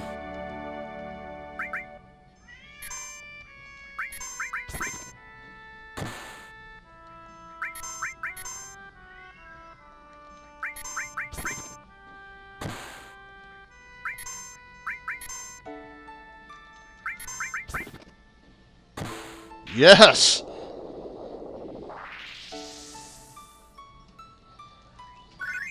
Got the wizard bracelet. And of course, we're going to lay her to rest. And we are at the end of Disc 1. Nice, GG, thank you. So anyway, that is the end of Disc 1. We'll go ahead and go to the watch the cutscene here, but since we're going to call it quit on this part of the video, thank you everyone for watching. If you like this, please hit that like button. Please share this video because this is a small YouTube channel and that will definitely help more than anything, help it grow. And also thank you to the people who are watching this on Twitch as I am recording this live. Definitely some fun conversations. Hopefully you guys will be back tomorrow. I'm going to continue recording this tomorrow. I don't know what time. I don't know, maybe somewhere between 10 and noon Pacific, whenever I wake up and start doing this. So sometime around there, I'll do part 3, and hopefully I'll have enough time to do part 4. And I will play through the rest of the game. And Cloud decides he must go on, even though he might do something terrible. And this is it. This is the end of part 1, which of course is the end of the first disc if you're on the PlayStation. We'll go ahead and create our save point. And thank you everyone for watching, and I will see you guys in the next video. Thank you for coming to my video. If you would like to help my channel grow, please like and subscribe, and please click on this little bell icon so you never miss a future video.